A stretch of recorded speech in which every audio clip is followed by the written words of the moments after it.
Meeting in 2025 of the Delegated Powers and Law Reform Committee. I'd like to remind everyone to please switch off or put to silent their mobile phones and other electronic devices. The first item of business is to decide whether to take items 5 and 6 in private. Is the committee content to take these items in private? Yeah.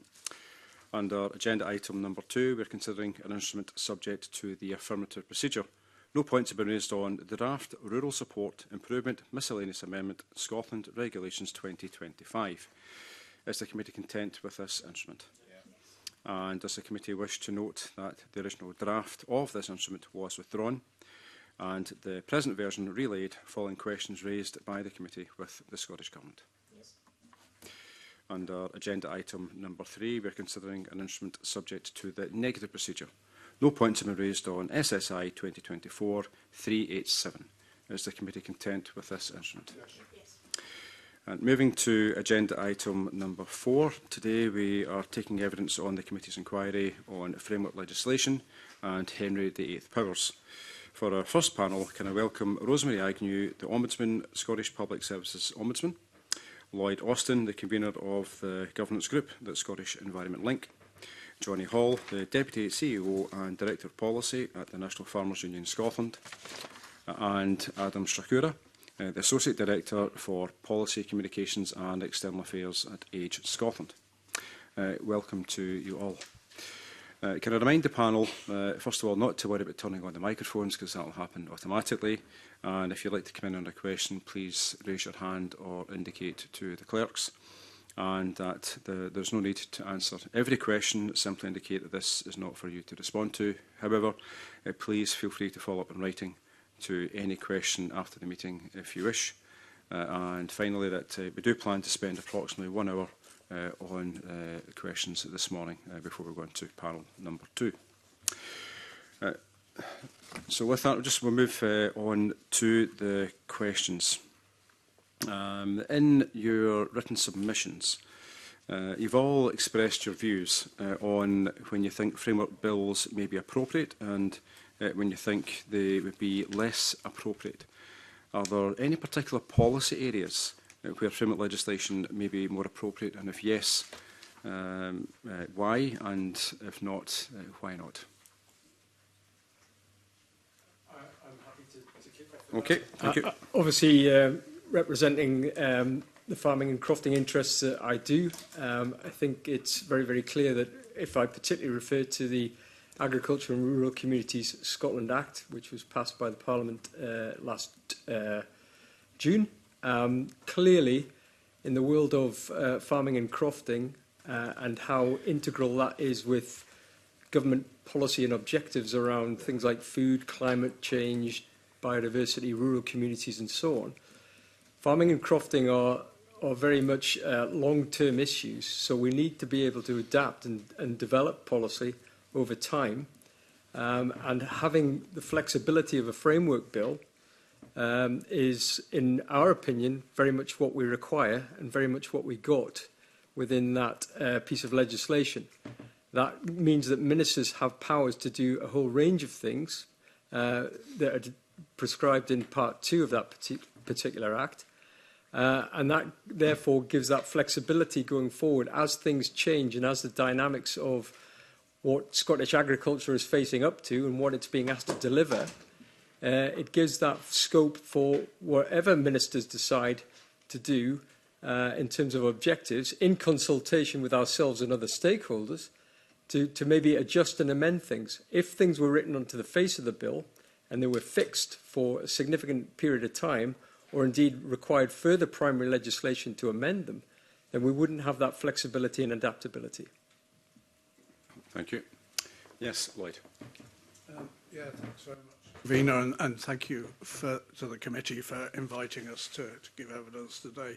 I think I in part agree with a lot of what Johnny's just said. I think the issue is that there's no hard and set rule about what is appropriate or inappropriate.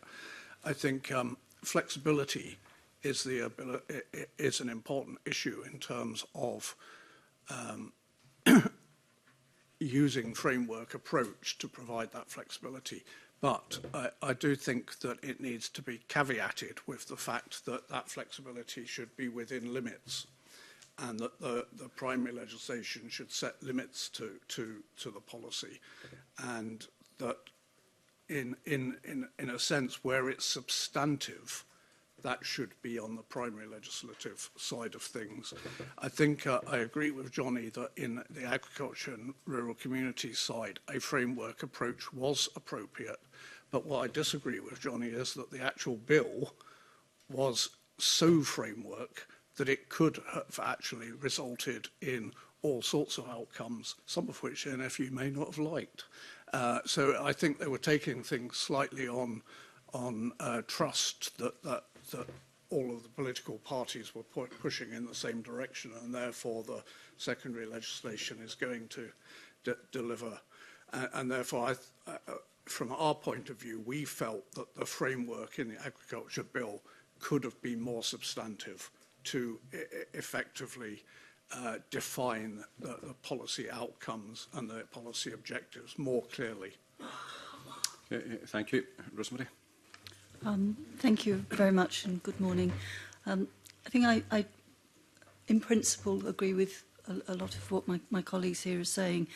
I don't think you can have a hard and fast rule because each bill has to be considered on the circumstances and what it's trying to achieve and what the outcomes are.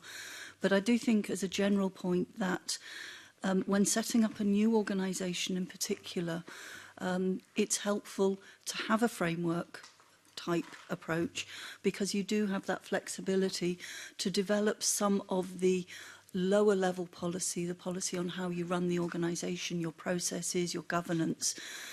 If you have too much on the face of a bill, what you are at risk of doing is operating in such a way that you are constantly trying to meet the legislative text rather than the outcomes of what it was trying to achieve. So I know the SLCC is speaking after me, but I think that's a really good example of where that very thing has actually happened. There was so much on the face of the bill, it became restrictive in how you could operate effectively. Now, the other side of this, I think, is about the point in time at which this happens. Because if it is substantive policy that you're also trying to put in place, and I'm thinking here about, for example, the National Care Service, you actually need some form of policy framework before you can have all the framework legislation to deliver it. And it's something that I've observed through the co-design of the National Care Service, which is looking at co-design of the service and the legislation at the same time. It becomes quite difficult to say what a service should look like if the policy and legislative side is not articulated to a point. The final point I would make is about long-term risk. When a bill is passed, we do it in the context of the Parliament who's there at the time, the government that's there at the time. And that's not to say that if it was so flexible with the framework, the secondary legislation that can be passed, a different government, a different Parliament may have a completely different view and end up with something that was not the original intent of those that passed the bill in the first place. Yeah, thank you. And Adam?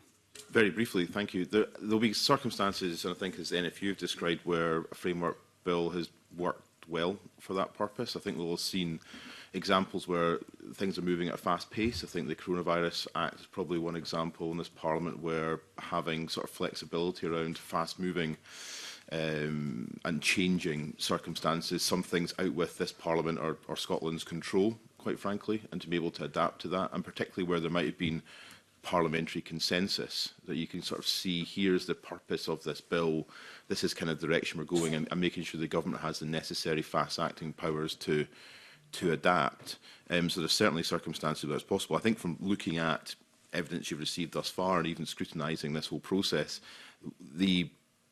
some definition of what that should look like or does look like or is consistent is quite hard to find.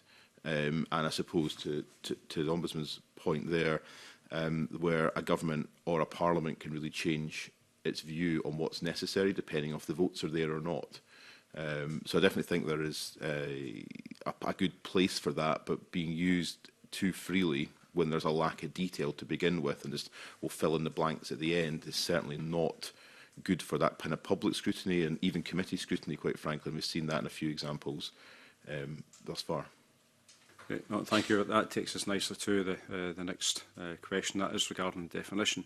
Certainly last week in the session, we had evidence with regards to should there be a definition, and I think it came across very clear that it would be difficult to do so because it's really a spectrum as compared to just something that's set, hard and fast. And it certainly helps shape the session going forward. We also consider whether framework bills should be labelled as such when introduced into the Parliament. Do you think that labelling bills as framework would be useful for stakeholders to actually help with and also improve the scrutiny? And if so, why? I'll start with you this time, Adam, since you went to this area first. The second part first, perhaps. I think within reason, labelling something a framework bill might in itself not be hugely helpful, is my personal view, because it can be a bit jargony. It's maybe fine for stakeholders that are kind of maybe professionally in tune with these things, but you'll look at a bill and as soon as you see there's hardly any detail, you'll probably guess it's a framework bill. And it'll be sort of either by word count or page count or just the kind of wholly vagueness element of it. I think it's really important for Scotland in terms of our legislative process to make sure that things are open to the public and people understand what these things are. And I think actually we do have quite a good process anyway when bills and draft bills are published with regard to having policy memorandums, explanatory notes. There are elements available in kind of more accessible and clear text. But I think that's not just for stakeholders, with the general public to understand. For instance, when you're consulting on a bill, through whatever committee and whatever stage it's at, that you're not just relying on, I don't know, professional organisations or people who do this as their kind of trade and craft to be able to get into that. So I think maybe just making sure that does that create a level of jargon? Is framework the right kind of word? I'm not entirely sure, but my guess is maybe not. Yeah, no, thank you. Rosemary? I was reflecting partly on the comments from the previous session, but also when we put in our written submission, I think everybody generally understands what is meant by a framework bill. You generally have an understanding of it. And yes, there is likely to be a spectrum. Some will be very, very framework. Some will be marginally framework. I think probably for me the more important thing is rather than spend the time pinning down a definition, is actually pinning down how they're scrutinised and how the subsequent secondary legislation is scrutinised. On the whole, I think the framework type approach at whatever spectrum gives the very flexibility that colleagues have talked about. But there's also then a risk, I think, if you pin down a definition too far, then you give people the opportunity to work around it, as opposed to giving something that is relatively flexible, where the expectation is how what is put forward will be examined, scrutinised and challenged and developed. Okay, thank you. And Lloyd? I'd particularly like to agree with Rosemary's point there about the scrutiny. I think I read last week's panel's evidence, and I think the point about them being a wide spectrum of from a strong framework to a weak framework, so to speak, or whatever, means that it's very difficult to pin down a single definition. And actually, it's much more important to scrutinise either the structure of the framework and whether or not that framework is within clear policy objectives and setting clear policy objectives of purpose for the legislation, so to speak. And secondly, the issue of what happens next. What is the scrutiny process for either the secondary legislation or the plan or strategy? Because one thing we've noticed is that actually some frameworky type legislation doesn't always result in secondary legislation. It often results in plans or strategies. So in our fields, as well as the rural support plan that Johnny mentioned under the Agriculture Act, we have the Climate Change Act that has a climate change plan. We have the Circular Economy Act that has a circular economy strategy. And so these plans and strategies, some of which have to be subject to parliamentary scrutiny and some of which don't, they are in effect the implementation of framework legislation, even though they're not secondary legislation in themselves. So they're equally important. How those are scrutinised and developed is actually much more important than a definition or a label. Okay, no, thank you. Johnny. Yes, I think I'm probably going to agree very strongly with colleagues around this. I don't see the absolute need for a distinct and clear definition of whether a bill is a framework bill or not. I think, as colleagues have said, it's far more important that you look at the content in that. And again, I'll refer back to the Agricultural Rural Communities Bill Now Act, and that, to me, the more important thing about whether it was described as or labelled as a framework bill or not was actually part one, which set out the clear objectives of the bill, and that was far more important. And having set out those objectives in part one, it's then about what were the proposed powers in part two of that piece of legislation that became of significance. In other words, how do you deliver on those objectives, or how do you create the policy environment, if you like, to then deliver those objectives? And that then brings us back to the point about the scrutiny piece, because within part two of the Agricultural and Rural Communities Act, it's very, very clear there are different powers, but depending on those powers, they're either through an affirmative procedure or can be done through a negative procedure, which goes back to that flexibility piece that we all referred to earlier on, whereby on occasion governments need to be able to be fleet of foot, for want of a better expression, in order to implement actions or take actions in order to rectify or probably a situation or indeed improve a situation, whatever it might be.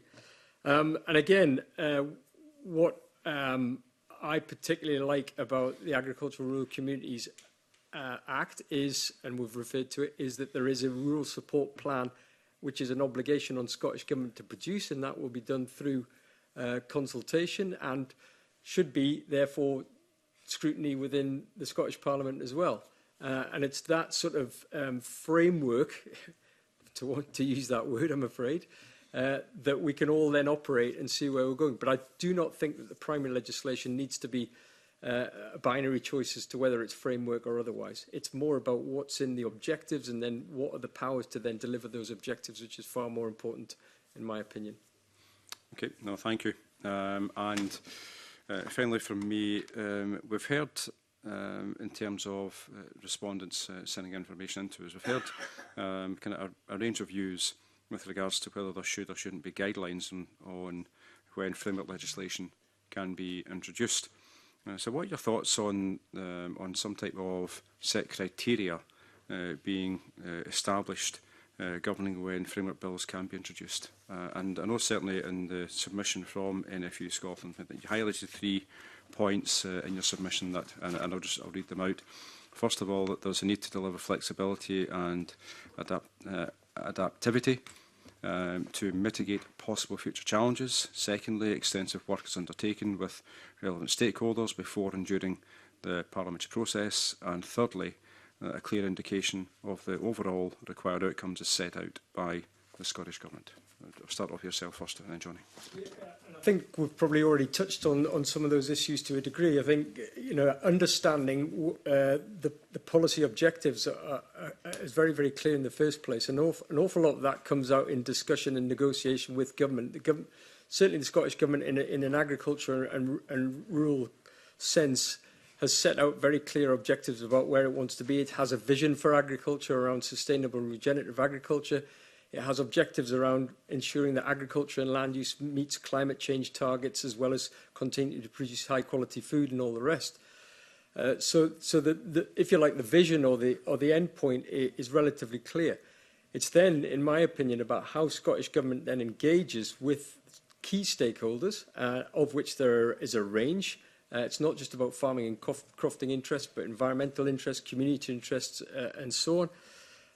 And therefore, you're into that element of how much co-design actually happens even before you get to the point where a bill is introduced.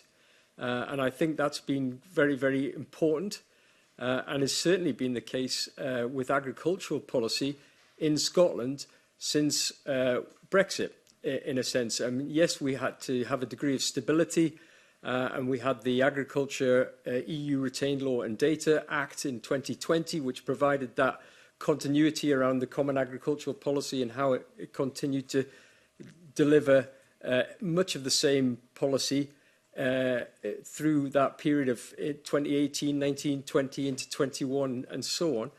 But within that, in the background to that, was also about thinking about how does Scotland do this for itself, which was quite challenging because so much of what agriculture and rural development has been used to, and indeed the environment, in terms of legislation, has come from Europe, and it's been about adapting European policy, European directives and so on, to meet Scotland's needs. And there's been a certain amount of scope to do that.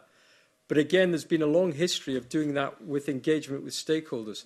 And we've seen a continuation of that engagement with stakeholders, very much in my opinion. And that then brings us into that piece around co-design. And I think that's to the credit, if you like, of how we do things here in Scotland. Scotland is a pretty small community, certainly in terms of rural issues. And our relationship with other stakeholders and our relationship with the Scottish Government in how we develop those things has been critical in getting the right outcomes. Thank you. Lloyd? Yeah, I think going right back to your original question about guidance and criteria, the difficulty is, of course, that if you don't have a single definition or a label, to what are you giving guidance and applying criteria? So to some extent, it should be guidance about the legislative process in general. The second question I'd say is relates back to things that some of the witnesses last week said, and that is that that guidance, whatever form it takes, is only as good as the Parliament is willing to in effect enforce it. So if there are times when a government, a future government, seeks to sort of stretch the boundaries of what the guidance suggests, Parliament has to be willing to say no and reject a proposal, for instance. Otherwise, the guidance will not be taken seriously. But in more general terms, in terms of what might be in such guidance, I kind of agree with much of what Johnny said in the NFU criteria that you listed, Convener. But I do think that the issue of the overall outcomes point is absolutely vital, because that is, in a sense, provides the real structure to whatever framework is. So if you have a framework, it must set out clearly that broad policy direction and intent. And whilst I agree in part with some of what Johnny said, I think in terms of the Agriculture and Rural Communities Bill, that actual things that were on the face of the bill didn't actually reflect in full the vision for agriculture and the co-design and that the subsequent policies must be consistent with that vision, etc. It was slightly weak framework, and the link between the purposes and the powers that were provided was relatively weak. I think the same can apply to other things, but I equally agree that that flexibility is an important thing. And in an environmental world, one of the reasons why we would see that there can be benefits to frameworks or leaving some things to secondary legislation is that science is always moving on, and as new technologies and new discoveries are made, and as circumstances change, some things need to be changed quite quickly and updated. And that kind of flexibility and adaptability to circumstances is something that you would want in any policy framework. Thank you. Rosemary. I think I will add to, rather than repeat what my colleagues are saying, and it's partly this relationship between this word co-design we've all hearing and using, and framework legislation, and then your point about guidance and criteria. I agree. I think it would be very difficult to specify criteria if you're not specifying exactly what framework legislation is going to be. But I do think there are some general guidelines that should be very clear. And I was very taken with the 3 points. It's about being flexible and adaptable to meet evolving needs over time. It's also, I think, critical in relation to stakeholder engagement. And I'll come back to that point. But I do think probably one of the most fundamental things is the objective and the outcome, which, from my experience of being part of a co-design type approach, when the Independent National Whistleblowing Officer legislation and role was created, that was created through secondary legislation. It was a very positive experience. There was co-design of both what went into the order and what it might look like in implementation. But what made it, I think, on reflection, a good experience and a positive one was the policy intent was very clear. The policy had effectively already been decided to a point, and this was about how we have legislation to deliver it and what that delivery might look like. So I think when we're looking at any form of guidelines, it's worth separating out, is it the co-design of the policy that informs the framework and the legislation, or is it co-design of how that policy will be delivered? Because they're two quite distinct things, and I think they get used too interchangeably and often get used at the same time for two different reasons. So I think in summary, yes, it's about flexibility. Yes, it's about ensuring positive stakeholder engagement from everybody, not those who deliver as well as those who are in receipt of services. But I think fundamentally for me, it's about a very, very clear policy intent, not in the nth degree, but that goes maybe one step further than vision. Thank you. And Adam? Nothing really to add, actually. Okay, right, thank you. Right, Daniel, you had a supplementary before I go over to Roz. Push Johnny Hall and Lloyd Austin on a couple of points they've raised. So I mean, I understand the points around flexibility, but in your answers you've been discussing kind of the need for consultation, for scrutiny, but by delivering powers through secondary legislation, there's actually less requirement. And Parliament has very, very clear rules. You know, the way we have a three-stage process, very clearly laid out. It's very open in terms of people submitting. But you know, legislation. There's no you know, pre-configured format for what consultation the government might require in legislation. Sometimes it's not specified at all. So if you want scrutiny and you want consultation, are you not better off looking at primary legislation? Put that to Johnny Hall first. I think if I'll go back to the Agricultural Rural Communities Act, because that clearly creates powers, but it doesn't specify how those powers are used. That will come in secondary. Is that not a problem? No. I think because, as I outlined earlier on, given that we need to be able to adapt and develop and be flexible over time, perhaps, because I'll give you a for instance, there are provisions in Part 2 of the Act that says if there was some sort of requirement for the Scottish Government to deliver some sort of market intervention to shore up a commodity issue because of some external crisis, might be related to a geopolitical event equivalent to something like what we're unfortunately witnessing with the Ukraine war. Mm-hmm.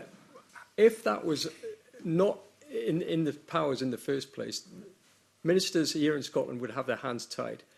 But equally, if it was on the face of the bill, in terms of the primary legislation, it would be very fixed and rigid and there'd be no flexibility around that.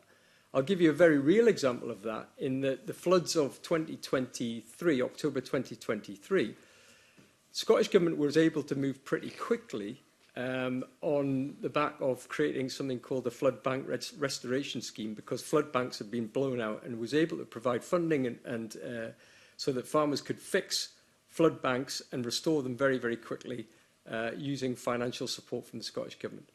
Now, if we don't have that sort of flexibility, which we have had to a degree, because I go back to the CAP stuff and how that's worked out in practice in Scotland over time, if we don't have that through our own legislation going forward, then I think we might end up in situations where we do not have that adaptability and flexibility. So I totally accept that we want scrutiny and we want co-design, but there are times when certain things, a government might need to act pretty quickly.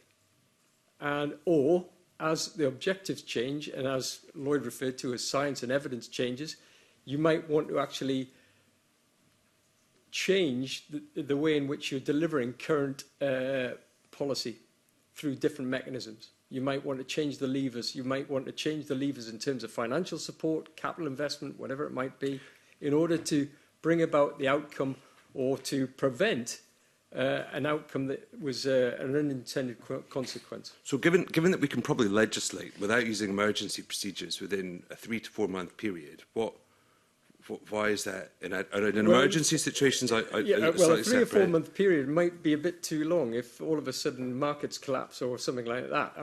Or let's say we had a disease outbreak, for example. If we had a disease outbreak, and there are lots of diseases circulating in Europe right now, we've just had a foot and mouth disease case confirmed in Germany.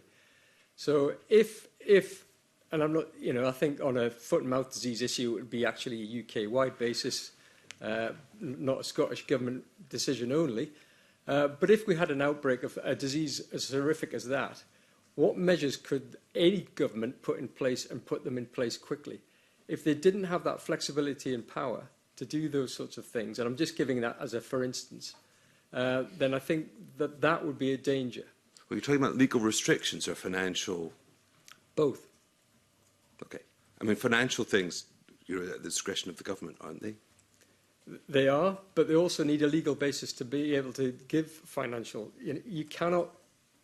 Which is what the budget's for. Well, yeah, but no government anywhere can just hand out money to third parties without having some sort of legal basis to do so.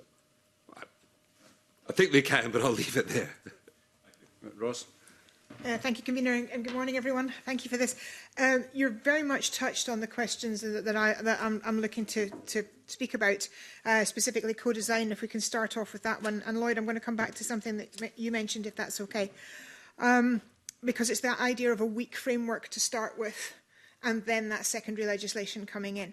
One of the biggest concerns I've always had about this is that, again, financial, it's that financial memorandum. The financial memorandum is attached to the face of the bill, but if you actually got no detail coming through, you've got no idea, and what we always end up with is a form of legislation that just doesn't have the financial clout to be able to follow through in secondary. Is that a legitimate concern if we don't get the actual framework side of things right in primary legislation, right up front? And what are the sort of consequences of weak bills and that co-design? Because everything seems to be coming secondary. Yeah, I think as we've put in our evidence, it can be a difficulty in terms of judging the substance of the policy memorandum and the financial memorandum if you've got no idea what the content of the secondary legislation or indeed the plan or strategy is going to be and what the consequences of that are. And that's why I think we would definitely favour a stronger framework in terms of setting out, I think, as Rosemary said earlier, a clear policy position on what you're trying to achieve, etc. I think in terms of Johnny's answers to Andrew Johnson just now, I kind of agree that you do need the flexibility for circumstances, but that can be part of a framework when when there is no emergency or when there is no particular event, dear boy, or whatever the thing is, you want clarity of what the framework is trying to achieve. But you can have within that framework a provision for, under certain circumstances, that there is an option for acting quickly, if you see what I mean. Yeah. I mean, I think one thing we expressed concern about was the Circular Economy Act, which it was such a framework that the financial memorandum didn't indicate how much anything was, what the financial consequences were going to be for anyone. Now, we may have a view that's different to some other people in terms of what should be done under the circular economy strategy and what the financial consequences for government and for businesses might be. But the point is that having such a framework, so minimal framework, meant that actually that debate couldn't happen. That debate is going to happen when the strategy is produced. And the question is, what is the scrutiny provisions and how is that going to be debated, etc. And so I would come back to the point that if you have a framework approach, you need to build into it clear parliamentary oversight of the subsequent measures. And I do think that the questions that were debated last week, for instance, about the processes for secondary legislation and plans and strategies, it may be that the way forward, if we're going to have more framework approaches, is to perhaps spend less time on the primary framework and more time on the secondary stuff, so that instead of having the simple negative or affirmative, we have some kind of new mechanism for secondary legislation and plans and strategies. Okay, thank you. Anyone else want to come in on that? Yeah, Adam, thanks. Obviously, circumstances we're talking about with NFU feel that there's been a bill with framework legislation working really well. Actually gives flexibility, the consultation, feel it's working well. But if we can look at some more recent bills, maybe look at National Care Service, for instance, co-design, co-production, secondary legislation, regulations, there's been a lot of heavy lifting in this. I think, we've been looking at this now for 4 years, and there comes a point, do you not suggest something like that would be, well, now, have you got enough detail to change it from a framework bill into something more substantive? And setting aside the absolute necessity for that reform of social care, the kind of whole process in this Parliament, for instance, has been around lack of detail, lack of understanding about the financial implications. We're now on the political point here is that, and it goes back to this idea of like what do governments want to do, what changes. Since the National Care Service bill introduction, we're on First Minister number 3, we'll be on Minister Responsible number 2. At any point, a First Minister could decide that actually we don't want to do this, we'll do something completely different. And on a very minor point, the previous First Minister, Hamza Yousaf, had decided that the arrangements around accountability and responsibility would change, to have a tripartite agreement, which wasn't in the original part, but this wasn't really built into the kind of that framework, so things can change. The politics can change quite quickly, not even in the change of Parliament or change of government, but just a change of First Minister. Not necessarily saying that, for instance, the National Care Service has changed radically, because there wasn't much there to begin with. On the objectives and on the values behind it, for us, it was very hard to disagree with any of it, but actually quite extensive processes, extensive processes in co-design and co-production happening for many years, but it's quite hard to see the outcome of that. And once it's kind of in the machine, what's coming out and what interventions have been made that have actually been accepted or adopted. And as we found with kind of stage 2 amendments to the NCS bill, while there was co-production or some degree of, through the expert legislative advisory group, which was part of, my goodness, it was hard to work out what the heck you were meant to be doing here. Okay. So it's almost like you could see it as a... So is that purely because the key outcomes were not as defined as necessarily as they should be, or were the key outcomes there? It's just that as the co-design went through, it was becoming more obvious that the outcomes were not achievable? Well, I don't Sorry know. to be daft, but... No, it's not. It's not a daft question. I think that kind of general outcomes were there, but some of them kind of maybe shifted over time about how things would look like. And maybe the case of this bill in particular, the government wants, let's get it in the Parliament, let's start scrutinising, we'll come up with the stuff. It's quite a difficult thing to do, right? Honestly, it's a difficult thing to do. But there's been many years of this and still quite hard to see the detail. Even if you're looking at a charity and organisation, look at how might you amend that? Where do you hook? Where's the hook? There's nothing in the framework really to kind of look for things you might think are absolutely necessary. But you're having a lot of trust in government, to do so. And I think maybe even 18 months ago must have gone to maybe 3 committees scrutinising the NCS bill. Yeah. All the same questions. And some of the questions that actually come from back to the committee are, do you think a framework bill is appropriate? And I think on a couple of occasions my answer back was, I don't know, do you?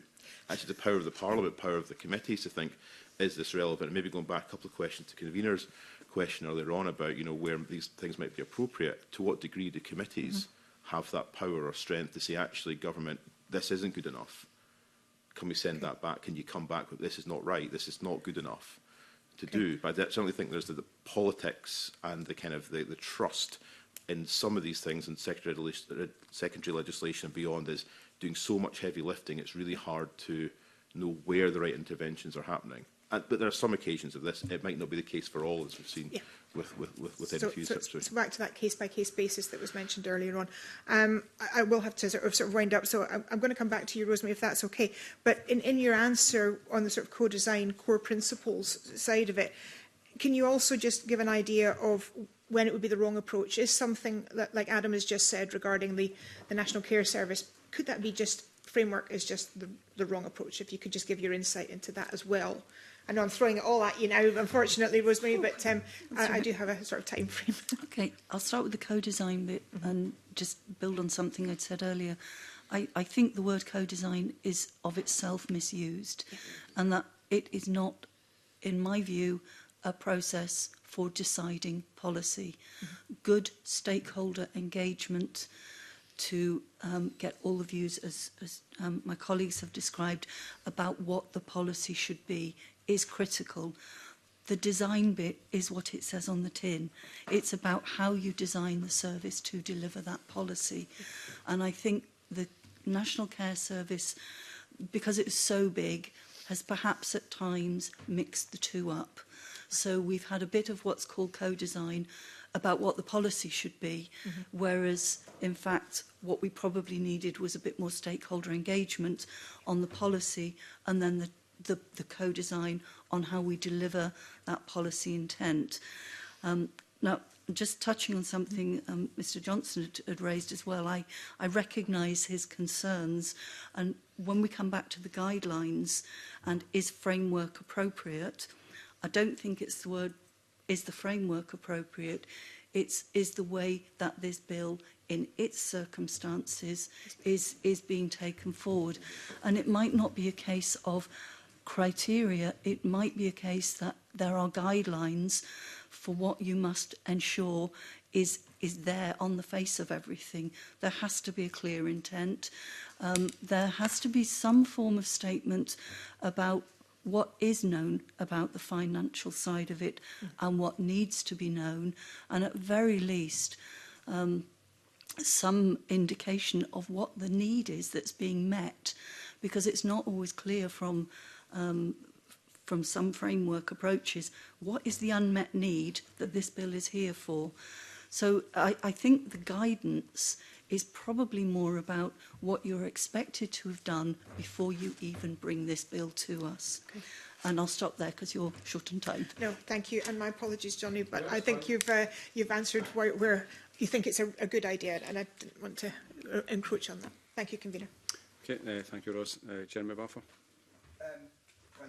And good morning, panel. Thank you for coming.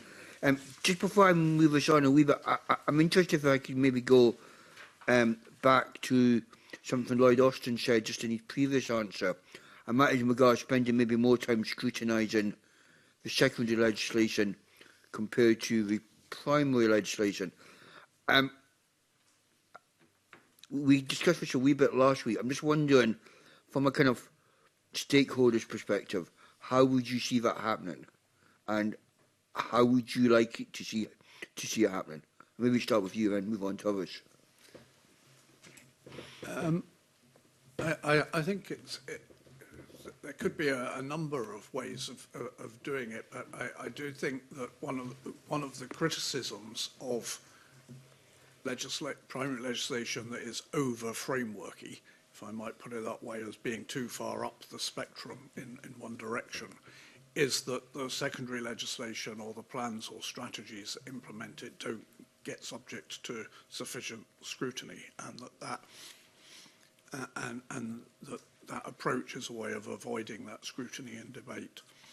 So therefore, one of the answers to that challenge, well, there are two answers to that challenge: either put more detail on the face of the primary legislation, or increase the scrutiny and debate about the secondary legislation and plans and strategies. I think in relation to secondary legislation, that the instinctive debate at the moment is to move more things from negative to affirmative, or from affirmative to super affirmative. But I would support the witnesses last week that spoke about potentially looking at new ways of scrutinising things that could actually generate substantive debate about potential amendments or whatever, and that might mean, I'm not suggesting a three-stage approach for every statutory instrument, far from that, but for major things that might be an issue. So if I might use an example of the climate change plan, when the last climate change plan update was presented to Parliament, it was considered by 4 committees, and the then Environment, Land Reform and Climate Change Committee, it was called in the last Parliament, collated the recommendations from 3 other committees plus themselves. And in total, there were 166 recommendations to government on changes and improvements that might be made to that climate change plan. But actually, none of them were made. The climate change plan was simply adopted as it had been presented. And that was partly due to the electoral cycle and the fact that Parliament was going to be dissolved for the following week, etc., so that actually government was put between a rock and a hard place. It couldn't do the sensible thing either way. But some mechanism to ensure that the recommendations that committees make on secondary legislation are somehow followed through would be one mechanism I would suggest. I know you're concerned, Mr Hall, about having the flexibility and the speed of secondary legislation, particularly in a kind of an emergency situation. Would you have any concern around greater scrutiny of secondary legislation, or is your concern more as long as it doesn't hold anything up too much? Yeah, it's about expediency, I guess, more than anything else. I fully agree with what Lloyd's just said about there is, I think, a need for scrutiny. At the end of the day, both the Parliament and the committees within the Parliament are there to act as the check and balance to ensure that whatever the government is pursuing in terms of objectives and outcomes, that there is that sort of consideration put in place, and that we go through a due process around some of these things. So some things in the world in which I operate absolutely should be going through very much an affirmative, if not super affirmative approach, so that there's proper scrutiny. But there are other occasions whereby some things need to be acted on with a degree of urgency. So I have no difficulty with the secondary legislation being more thoroughly examined. I think, if I may, I will point out that I think on occasion, committees, if I'm allowed to say so without wanting to upset anybody, committees can become too party-oriented and the politics at play. And I've seen that on a number of occasions within committees I've given evidence to. And I don't find that helpful as a stakeholder. I genuinely think that is not what the committees are for, is to be scoring party politic points, but it's more about being objective and about scrutinising that both the primary legislation when you're going through stages of a bill, but equally when you're into the secondary legislation as well. And I don't mean that to be that as being dismissive or I hope it's not offensive, but it's very much an observation that sometimes at committee level, I have observed the fact that it becomes, it's about point scoring. And I'm thinking to myself, as the stakeholder or representing an interest here that is going to be fundamentally affected by the outcome of this process, then that's not necessarily helpful. Yeah. Just on that point, I think it's fair to say that certainly this committee, because it's not a subject policy area committee, I think there's a lot less of that takes place in this, and that's been a consistent approach for many, many years, in contrast to other Well, that's clearly come across this morning. So. I can change that. No, I'm sure you can. no. I mean, I think actually it's a very fair point to make. And the Parliament was set up on the presumption that these committees would lay aside their politics when we come in and be a much more scrutinising role. And I think we have seen a change in that in the last 25 years in the Parliament. I wonder if I can move on to a couple of quick points because I am conscious of time. I maybe start with Rosemary and Adam on this one. One of the reasons were given by Scottish Government for framework bills is that they can do much more scrutiny once the bill has been passed, and we can involve stakeholders and it can be co-designed and all the lingo that we use. Is that a reality to you? Is that possible? Or would it be possible to do that, I think as Adam said, heavy lifting before the legislation came to Parliament and was done so it could be into primary, or is it easier to do it further down the road? Give me the easy questions. I think if we go back to where we started with a framework bill, we're almost, I think all of us falling into this talking about either primary or framework. And effectively, if it's passed as a bill, it's primary. Yeah. So one is about we're delivering the whole thing, here it is. The other is effectively delivering a bill in stages, if you want to think of it in that way, because there is too much to do all in one go. Yeah. And it may be that there's too much to do all in one go, or it may be a recognition that it's in quite a dynamic area and you don't want to pin everything down right at the start because you need to get the learning and some of the stakeholder engagement. And I think the level of scrutiny really then is a matter of looking at, in delivering that very clear intent. I think some of the heavy lifting on the policy side probably does need to be done first so that there is a clear understanding of what everybody is aiming for. But the level of scrutiny then of the secondary legislation is perhaps where we can start thinking differently. And if we think about what the purpose of scrutiny is, so all voices are heard, so things are ironed out, so we know where we're going, all of these things, then the amount of scrutiny needs to be proportionate to what you are putting in place. And that's perhaps where some of the guideline type approaches could help. I think it's also really important to differentiate between secondary legislation that is delivering on a framework and a policy intent, and secondary legislation that is changing much clearer existing primary. Because I think that latter, and I can give an example from myself, there is for office holders, parliamentary supported office holders, the super affirmative process. And that is really important because that super affirmative process means that if there is a proposed change to primary legislation that changes my function in any way, it gets proper parliamentary scrutiny to make sure that the will of Parliament is not also being changed at the same time. Now, I think when you're looking at secondary legislation within that framework context, it's probably closer to the scrutiny you'd have of primary legislation in the first place, about what are we trying to achieve and will this supplementary bit, if you like, of what we're trying to achieve actually deliver that. And that's where I think the co-design bit of it becomes important, because the co-design bit is are we sure that what we're proposing meets that policy intent? Now, I appreciate I haven't given you a tick list of things that we could do, but I do think we're probably at a point where we're having to slightly change our thinking rather than focus on process, if that helps. Does anyone else want to comment on that point? Very briefly, I think there's some good examples of government, for instance, how they kind of engage with people. And while it's not necessarily secondary legislation, I can't say that phrase at all today, apologies. When you look at regard to the Hate Crime Act, actually the strategy that underpinned that, I think that the consultation from Scottish Government officials was exceptional.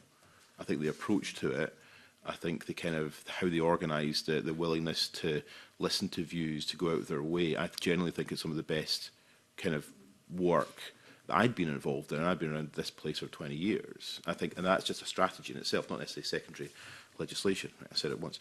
But but going back to the co-design part, and let's say National Care Service Bill, not to dwell on it too much, but I genuinely believe that when Kevin Stewart was the minister responsible, he really wanted to make sure that worked. Like, I think he was really committed to that, to understand more about what's going to be necessary, because maybe the government didn't really know what this thing will look like. But I think over time what became hard in terms of scrutiny of that is what have you come up with? Like, what's that, those views? And I think from the lived experience co-production, you're drawing a lot of people's time, people who don't have a lot of time and a lot of kind of energy to give, but they're giving everything they possibly can and not seeing an outcome.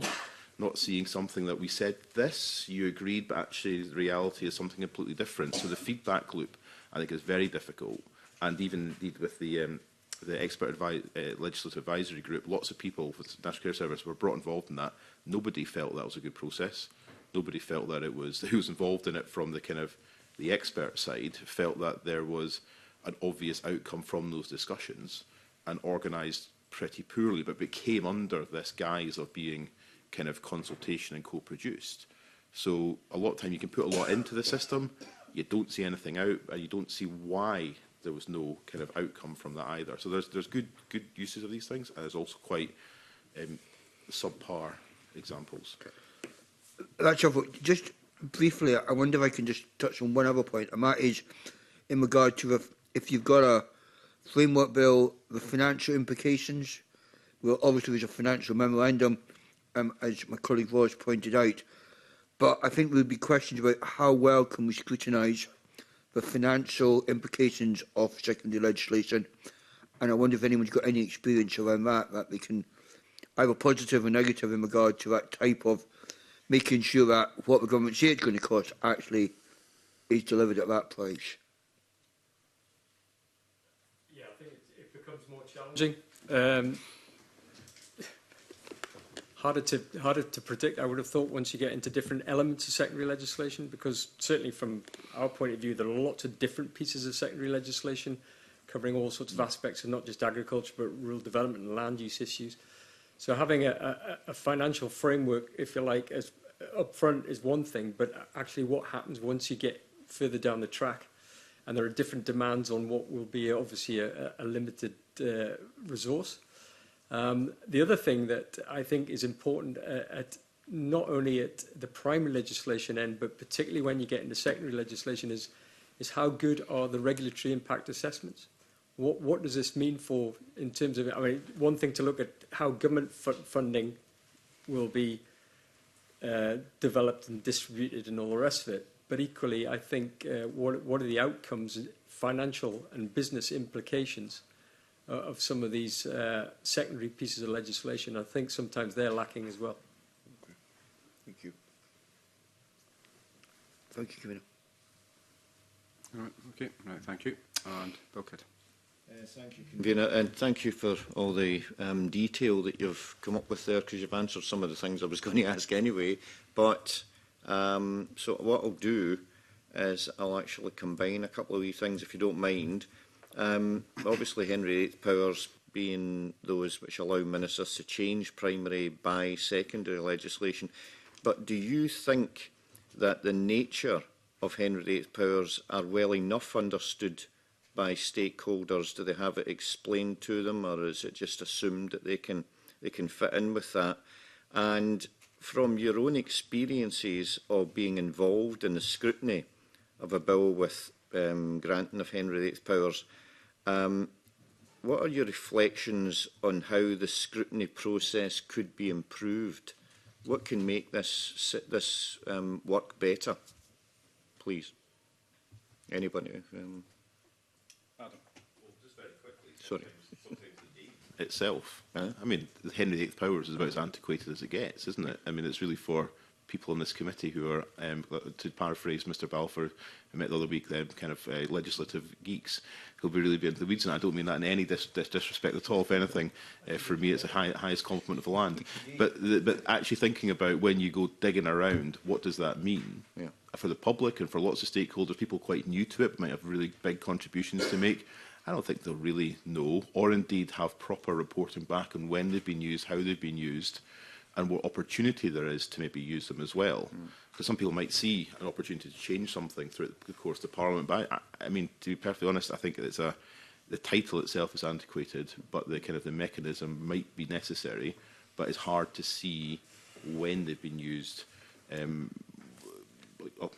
properly kind of reflected when they've been used, and what scrutiny you've got as a committee or the Parliament on this. Yeah. Well, by the nature of the title, it does sound very much like diktat, doesn't it? I mean, this is being done whether you like it or not, because that's the type of unpleasant, nasty idiot he was. Do you feel, though, that there's better ways, even if we actually have to keep that title, do you feel as though there's better ways that that organisations such as your own can actually achieve scrutiny and move things on in a stronger way? Yes, Rosemary, please. Not to labour the name point too much, I actually think it's a barrier, not just inappropriate, but I've got different experience of however they're named, Henry VIII powers. For me, I think it's a base of, the starting point is how uncontroversial and straightforward it is. You are giving powers to change things. So within my own legislation, there is provision which allows for new public bodies to be added to the list of authorities under my jurisdiction. It's a process called ordering council. Very rarely used, but very straightforward. It's uncontroversial. Or it might be there's a public body that we missed or should have been added when their primary legislation went through and it didn't. And those type of things, I think, are really about procedural efficiency. It's not just about flexibility, it's about procedural efficiency. So to an extent, I don't think it really matters the extent to which the general populace might necessarily understand that. I think it's important that committees understand it, that legislators understand it. Now, I think where this framework approach is taking us is to somewhere that, for me, it's been called Henry VIII powers, but it doesn't really sit well with that concept, because a lot of what we've been talking about today has been about engagement, co-design, consultation, which actually doesn't, for me personally, fit with that concept of the Henry VIII powers, which was to allow one person to make a load of changes irrespective of what everybody else thought. So I think it's probably in itself almost an antiquated concept, because what we're talking about is some provision that can just go through. That's your speed, your efficiency, sometimes your flexibility. But then the other legislation, it might be secondary, but perhaps we're talking about something that's in between the two now, because there's more parliamentary scrutiny and by definition more stakeholder and public comment. So that's the side I think there probably does need to be greater understanding of. Okay, well, thank you very much for that. Lloyd, yeah. Yeah, I would very much agree with Rosemary's point that it rather depends on what the power is applied to. I think there are, as Rosemary's example shows, simple administrative and procedural updates.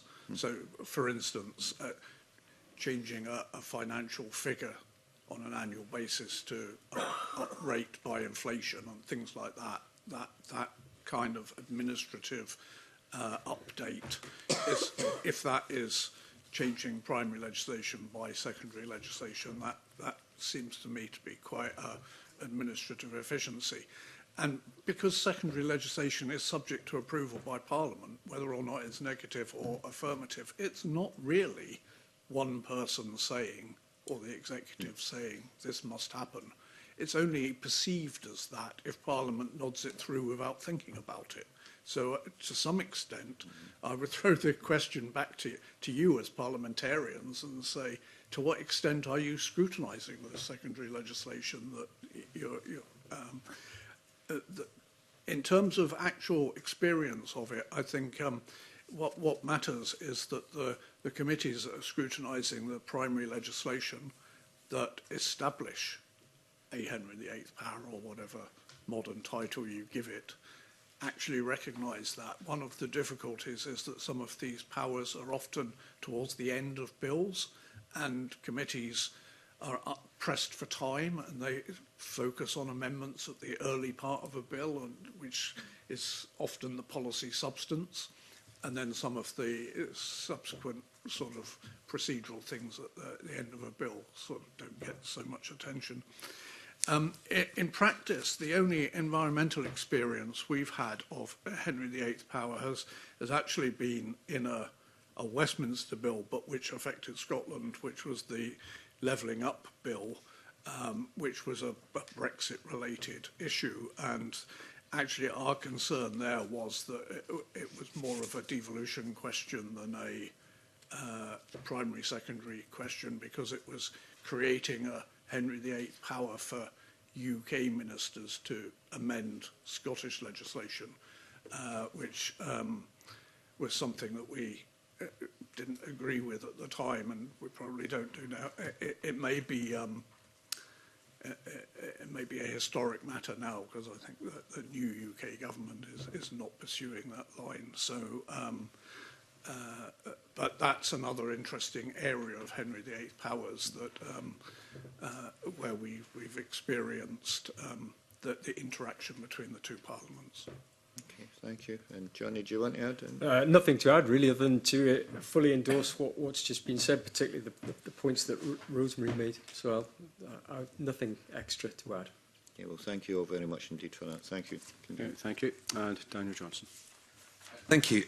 So it's been an interesting discussion. What you know, and to come back to kind of my where I was going with my kind of previous supplementary question, I think the issues around scrutiny and the ability for other people to input, that's obviously hard baked into parliamentary processes. But when you're talking about secondary legislation, particularly under either negative or affirmative procedure, it's not just that it's a little bit different. I mean, it's actually, if you look at what normally happens, it's incredibly rare for evidence to be taken. It's very rare for any sort of formal parliamentary scrutiny, really beyond a kind of being on this committee's agenda and maybe a lead committee. So it's actually there is some parliamentary oversight, but then actually the substance of SSIs, it is not just that it's a little bit less than primary, it's almost completely absent. So do you think we actually need to re-examine what happens? Do you think that is a matter of, for parliamentary change, or do you think the government needs to think about how it maybe frames secondary powers within legislation? And I might go to Lloyd Austin first, because I think you were sort of circling around some of these points in some of your previous answers. I mean, I think that the simple answer is yes. I think you should consider the degree to which secondary legislation gets scrutiny. That's not to suggest in any way that all secondary legislation needs more scrutiny. I think the trouble is that there's such a diversity of secondary legislation from simple one-line SSIs to quite substantive delivery of policy SSIs, if you see what I mean. And it's that end of the spectrum that probably need more scrutiny, particularly where it's about implementing what has been a framework act. And so the question is, where do you draw the line, and how do you make the choice as to how you choose what level of scrutiny to give to what? And I would go right back to what I started with, is it's not just secondary legislation. Quite a lot of legislation is implemented now, the detail is in strategies and plans that are required by the primary legislation, some of which are subject to parliamentary scrutiny and some of which are not. And when they're subject to parliamentary scrutiny, there is no specified process by which government has to take account of that scrutiny process. Some acts simply say that the strategy or the plan has to be laid before Parliament. Some acts say that it has to be laid before Parliament in a draft form for a specified number of days. Some plans, the climate change plan is 120 days. The other plans have different time limits, etc. But again, there's no specification as to what how government should respond to that parliamentary scrutiny. Can I just ask about that? Because you mentioned that in one of your earlier answers about guidance and parliamentary scrutiny. But I mean, it's actually rare for. I mean, bills might specify that guidance needs to be laid before Parliament, but that doesn't actually.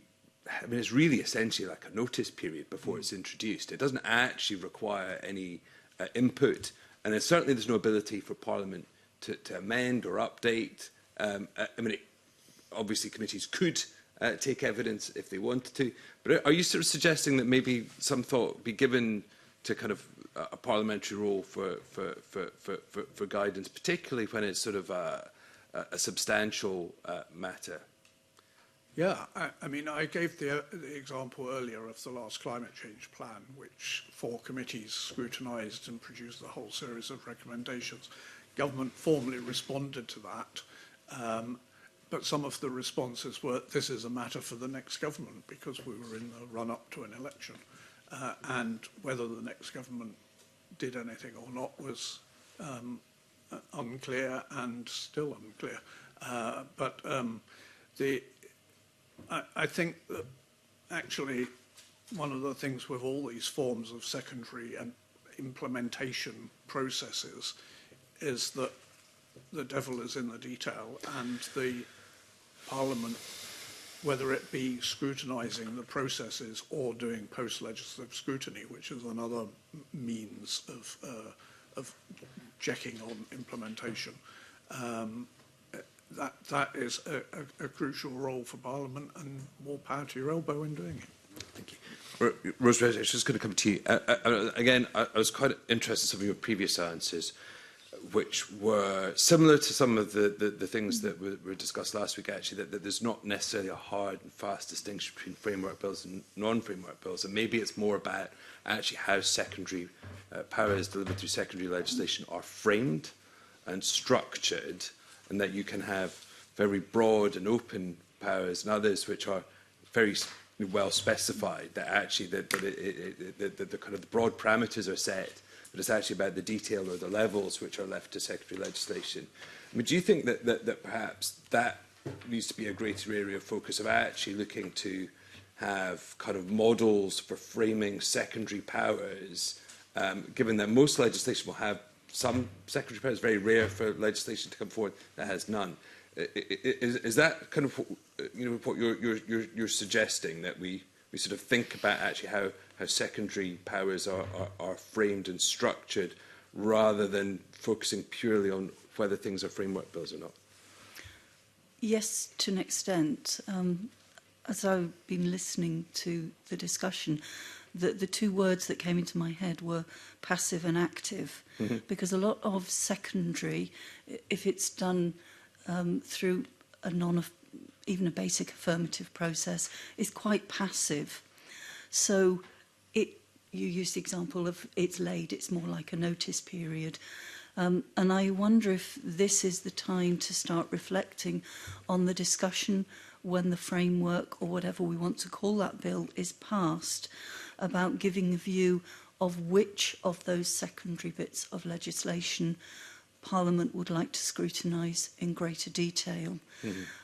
Because it's at that point, I think, that there is an opportunity to perhaps take a wider view about, those really are about flexibility, administrative efficiency, whereas these are really at the heart of what this bill is about and what this is that we are trying to create with this bill.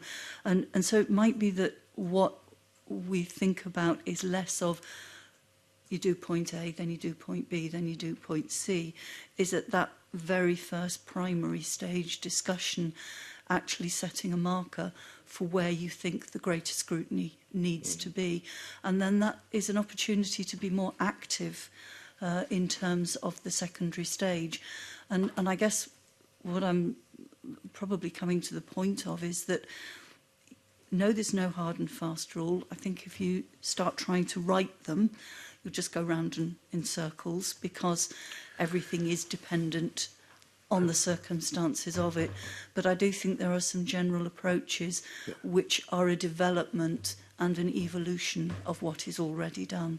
So just finally, I'll come to Adam and then Johnny. I mean, are there broad points that you would like to see implemented in terms of improving scrutiny and process around secondary legislation in Parliament, in particular around consultation or indeed even kind of the ability to amend secondary legislation? I'll come to you, Adam. Yeah, I think there's a huge role for committees in this. Every probably committee I've been at in the last couple of years, some way have mentioned, like, is there room and scope for having more opportunity to scrutinise, and that kind of power of the committee I think is really important. As Jeremy alluded to earlier on, sort of, as it was set, the Parliament was set up, was sort of the intention. Has it always worked that way? Probably not, with the exception of this committee, of course, convener.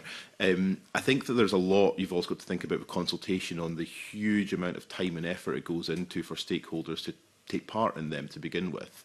I mean, it is an industry in itself, and a lot of the time it is incredibly frustrating not to see engagement on your consultation response, whether it's in the Parliament for committee or government or local authorities itself. So actually thinking about what's not changed from that earlier, what it means for the committee to look at potentially and go, the evidence that was submitted originally, to what degree is that still relevant, and does that capture some element here? Because actually going back and back and back, and I think we look at this with, not to leave with appointment, National Care Service or other places, the landscape hasn't changed too much. The world hasn't changed in 3, 4, 5 years. It's still desperate for people.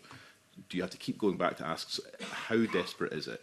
You know, I don't think we need that. I think there's certainly a big role for committees in this, to have that kind of some degree of, or sense of independence, and how the kind of parties work, committees work together, how conveners might actually work together on a wider committee to kind of scrutinise or to give the kind of an affirmative kind of view from their own committee to kind of introduce that. But really think about the evidence you've already got from the first wave and seeing how that is relevant would be really important. And if there are follow-ups or there are, you know, documents that are asked for stakeholders to take part in afterwards for where to fill in the blanks, that might be helpful. Yeah. But I think, you know, HScot, maybe I think last year we took part in 35 policy consultations. Not a huge amount of people undertaking them. All the consultation that goes on behind the consultation as well. So it's not just Adam Stahura sitting there saying, this is what I think. That's as far away from what we do as possible. But it's a huge amount of effort. So I think there's committees and actually working what we already have are really, really important. And finally, Johnny, I mean, I think the thrust of my sort of previous supplementary question was that I think sometimes we have powers set out in legislation that are so broadly stated that actually they could be used for the almost entirely opposite objectives to those that are maybe initially intended. And if that is the case, and I understand the point around flexibility, is there not a need to have a little bit more, you know, scrutiny and input to those sorts of things in terms of when those instruments are being put through? And if so, do you have any thoughts about what that could look like and what would be useful without impeding some of the flexibilities which clearly, you know, are so important if there are pressing issues? Yeah, I agree. I mean, I fully support what's just been said. I particularly like Rosemary's comment about the fact that it would be impossible to set strict rules around how you would handle different pieces of secondary legislation, because they are so varied, as we've just said, and there are different needs and circumstances. But I do like that sort of set of principles or guidelines around the passive versus the active, and the active ones where you're actually doing something different and changing policy fundamentally, because you're implementing something new or different that has stemmed from this new piece of primary legislation. Then I think that's absolutely when full scrutiny needs to be undertaken, and that then should involve all the stakeholder input and consultation that you think is relevant and is right. But there are other occasions whereby we have secondary legislation that needs to go through a process more than anything else, just to provide almost business as usual and continuity, because certain things have time limits and other things like this, or they need to be just renewed. And I think those don't require the same levels of scrutiny. So we need to have some sort of differentiation. But so some guidelines on that rather than hard rules, I think would help. So just one final question, actually, just before I do. I mean, on that, I mean, the classic example is, changing a price that's specified because it has to keep pace with inflation. You don't want to be going through primary legislation every time you do that. But look, just on that, and just within the sort of the parameters that you were setting out in terms of the Agricultural Support Act, I mean, do you think that perhaps, just to ensure, to safeguard, in terms of future administrations and future parliaments, that maybe powers such as those need to have corresponding, duties on ministers to have regard to particular purposes or outcomes, so that while you might not be specifying in minute detail what happens, that you're at least, I think, establishing and framing what things that ministers should be having due regard to or seeking to achieve in the use of those powers, if they're going to be kind of broadly stated. I agree, and that's why, particularly in that piece of legislation, that there is this requirement to have a rural support plan. And it almost goes back to Lloyd's point about the fact that so much of what we're trying to deliver in Scotland in terms of policy outcomes is guided by some sort of strategy or plan or whatever it might be. So it has to conform to that. But equally, those things themselves need to be reviewed from time to time, because we can't have anything set in stone, because we do live in a very changing and dynamic world. But yes, I think there needs to be a framework. I mean, that's why I said earlier about the very clear objectives under the Agricultural and Rural Communities Act. Those very clear objectives in Part 1, to me, that's when then Part 2 is all about then delivering on those objectives. It's the how, it's the mechanism bit that's in Part 2. And that's the secondary legislation piece. But then clearly you want to ensure that that's done properly, and that's back to your point about having the right sort of scrutiny at that level. Terrific. Thank you very much. Oh, sorry, Lloyd Austin, you just... just to follow up your comment, Mr Johnson, on ministers having regard to objectives or the framework, what Johnny calls the agriculture policy objectives. When ministers produce the rural support plan, they have to have regard to those objectives. I think the difference between Johnny and I is that we differ on how detailed those objectives should be, if you see what I mean. I think that those objectives, I think, could be further developed to provide a stronger framework for those ministerial regard when they produce the rural support plan. Thank you. That's a really helpful addition. Thank you. Okay, thank you very much. I'd like to thank the panel for their contribution, certainly before today with your submissions, but also for your contribution today. And just as a reminder, if there are any further points that you would like to highlight that you haven't put on the record today, then please do so in writing to the committee afterwards. So thank you very much once again. And with that, I will briefly suspend the meeting to allow for a change of the witnesses, and we'll have a 5-minute comfort break as well. Thank you very much.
For our second panel today, can I welcome Michael Clancy, the Director of Law Reform at the Law Society of Scotland, Vicky Crichton, the Director of Public Policy at the Scottish Legal Complaints Commission, and Kay Springham, KC, from the Faculty of Advocates.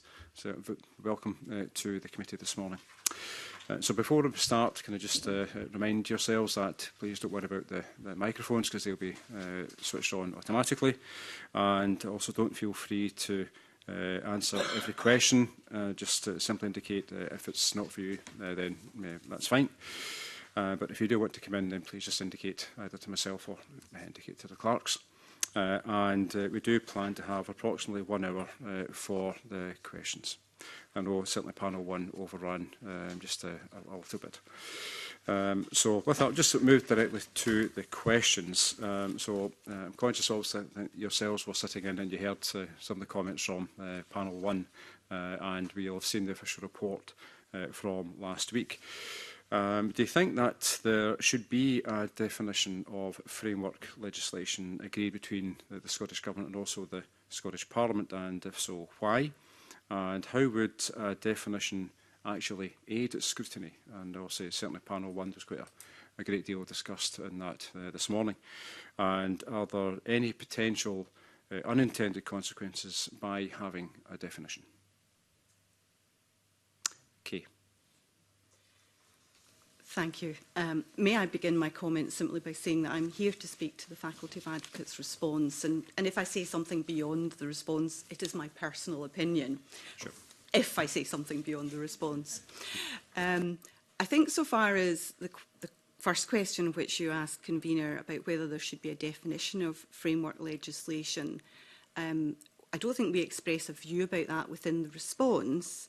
But having listened to some of the earlier evidence sessions last week and read some of the responses to the committee, I can see some value in having a definition of what a framework bill is, if there is going to be, or there are going to be some consequences to that.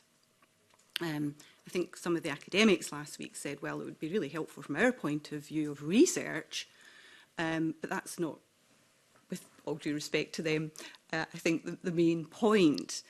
But the reason that I think one could see some advantage in having a definition is that it would enable you as legislators and as lawyers looking at legislation to understand, okay, we are in the territory of a framework piece of legislation. But I think there has to be some consequences to that. So from a parliamentary perspective, could there be some accompanying expectations as to what is going to happen if you have a framework piece of legislation? So clearly we need to sort of know if there are going to be consequences if we are in the territory of framework legislation or not. And from the point of view of someone who appears in court looking at legislation, whether it be primary or secondary, if the greater understanding we have of what Parliament was trying to achieve and what Parliament was trying to do, I think perhaps the easier it is for us to understand whatever challenge there is being brought forward to legislation. So I think that would be my view as to some rationale for having a definition. But I think I would also agree with what some of your earlier panel has said and said last week, that these are not hard and fast, and it's on a spectrum, and therefore anything that you would do would have to be by way of principles. We can sort of look at these principles and say, yeah, we tick the box on that, we tick the box on that. That probably means we're in the territory of framework legislation. And what consequences flow from that? I hope that's helpful. Okay. No, thank you. Michael? Thank you very much, Convener. It's an interesting question, and I think I take the point that Kay Springer has raised here. It's the so what provision which would be important to know. Let's say there is a supplementary question, which is, would there be primary legislation to establish what framework legislation is? Would it be an amendment to standing orders of the Parliament to set out what framework legislation is? Would it be guidance from the Parliament or guidance from government about what framework legislation is? Then that issue of consequence follows from that to the extent that one could see there might be various gradations of consideration to certain types of framework legislation. I'm not sure if a definition is something that we need. The analysis from SPICE sets out that people generally, at least those who responded to the consultation, have a pretty good idea of what the nature of framework legislation is, or skeletal legislation, or whatever you want to call it. It's all the same. And if there is a general understanding that has arisen out of a common law development, as it were, or academic work to focus the attention of people like thee and me on the issue, then so be it. But the real point is, if it were to be defined, what would we be expecting from that definition? How would it change attitudes in Parliament in terms of the way that such legislation was being dealt with? And how would it change the attitudes of government? Would government's behaviour actually shift in any appreciable way, except in compliance with whatever Parliament decided was the definition of framework legislation? I hope that's helpful. It is. It's very thought-provoking as well. Thank you for that, Michael. And Vicky. Thank you and good morning. I would agree with everything that's been said, and I think particularly with comments from previous panels as well around I suppose the idea of this being very much a spectrum. I think that it's ultimately for Parliament to decide in any given case how much detail is sufficient, and that is very much a judgment that would be based on the detail of any particular piece of legislation and the context in which it operates. So I suppose for me, there's perhaps more a question that Parliament or an individual committee is asking itself when it's looking at a particular piece of legislation, which is there sufficient detail here to understand government's intentions and how the powers that are in this piece of legislation will operate to be able to fully consider the bill. In some cases, sufficient might be quite minimal, but in other cases, absolutely will not be. I think the other thing, just to add from the Scottish Legal Complaints Commission's specific perspective, is the previous panel noted that, flowing from primary legislation, there is obviously secondary legislation, but also plans and strategies that government might write.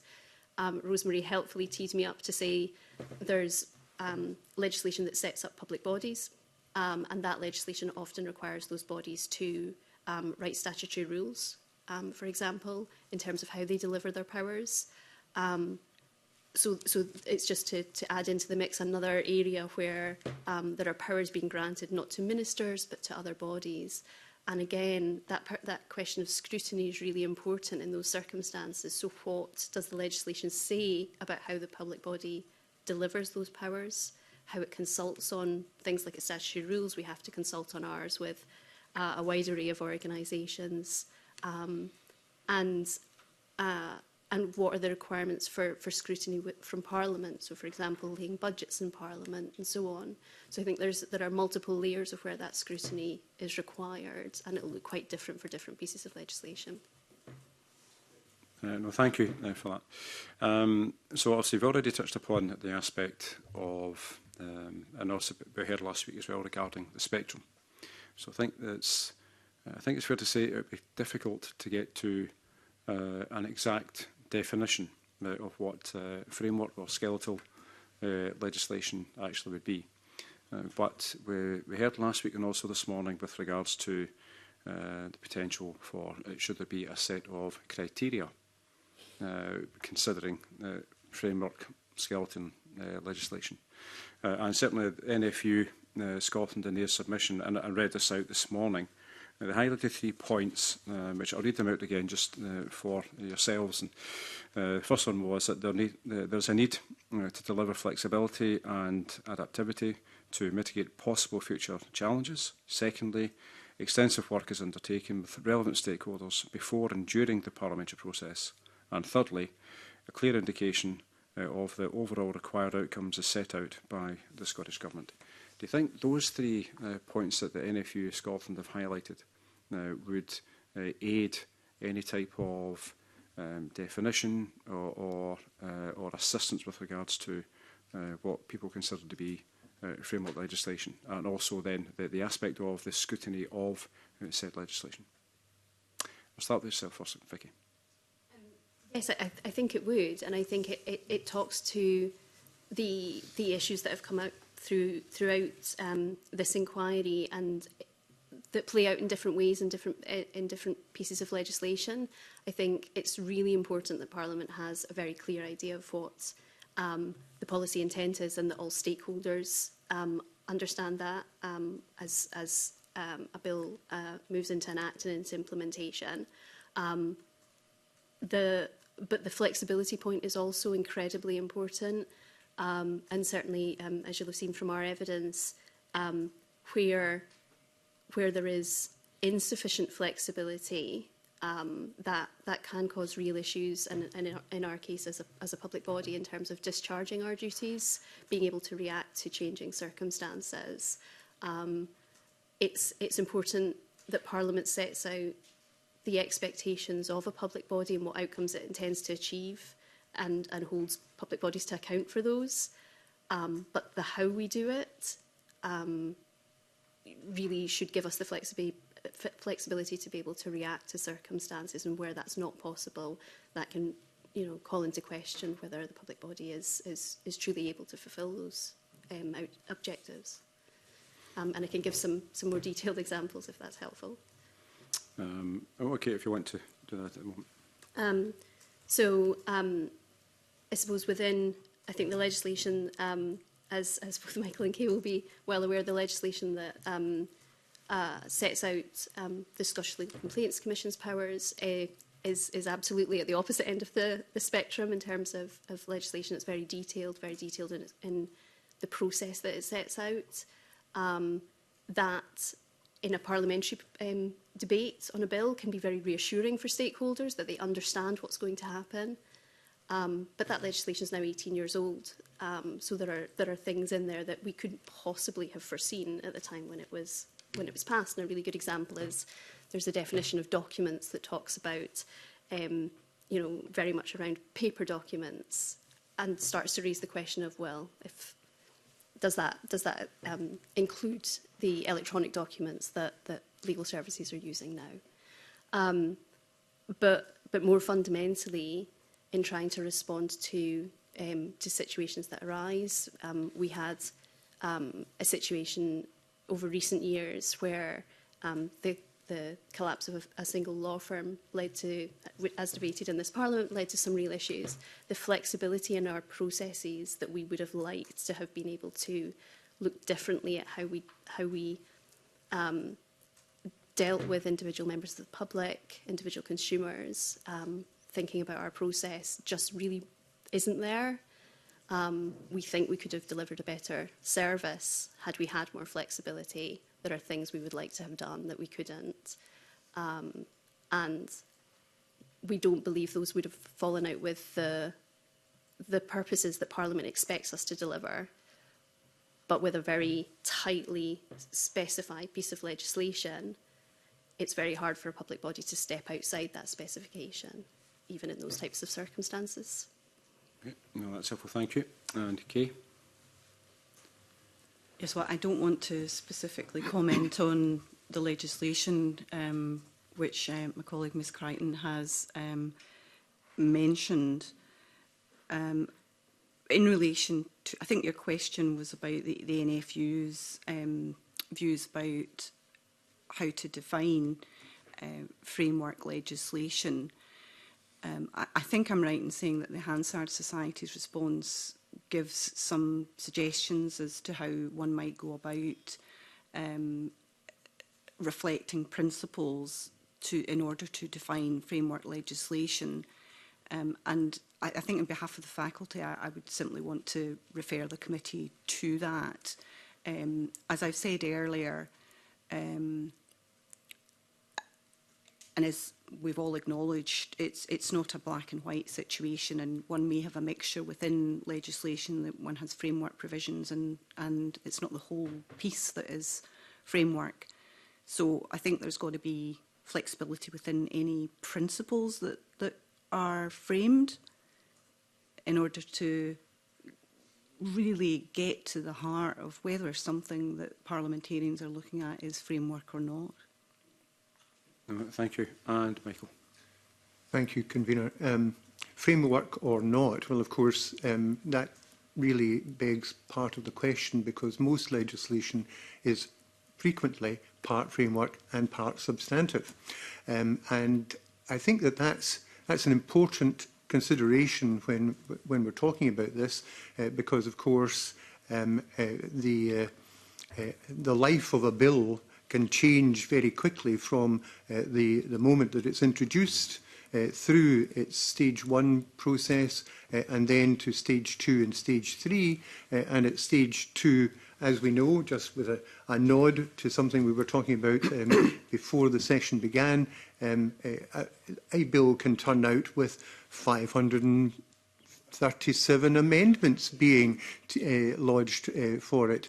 Not perhaps a record, I think the record is held by other legislation, but nevertheless, whatever will happen, that bill will be a different bill which reaches the statute book from that which was introduced in Parliament. And I think that's probably as far as I'll go in talking about that bill.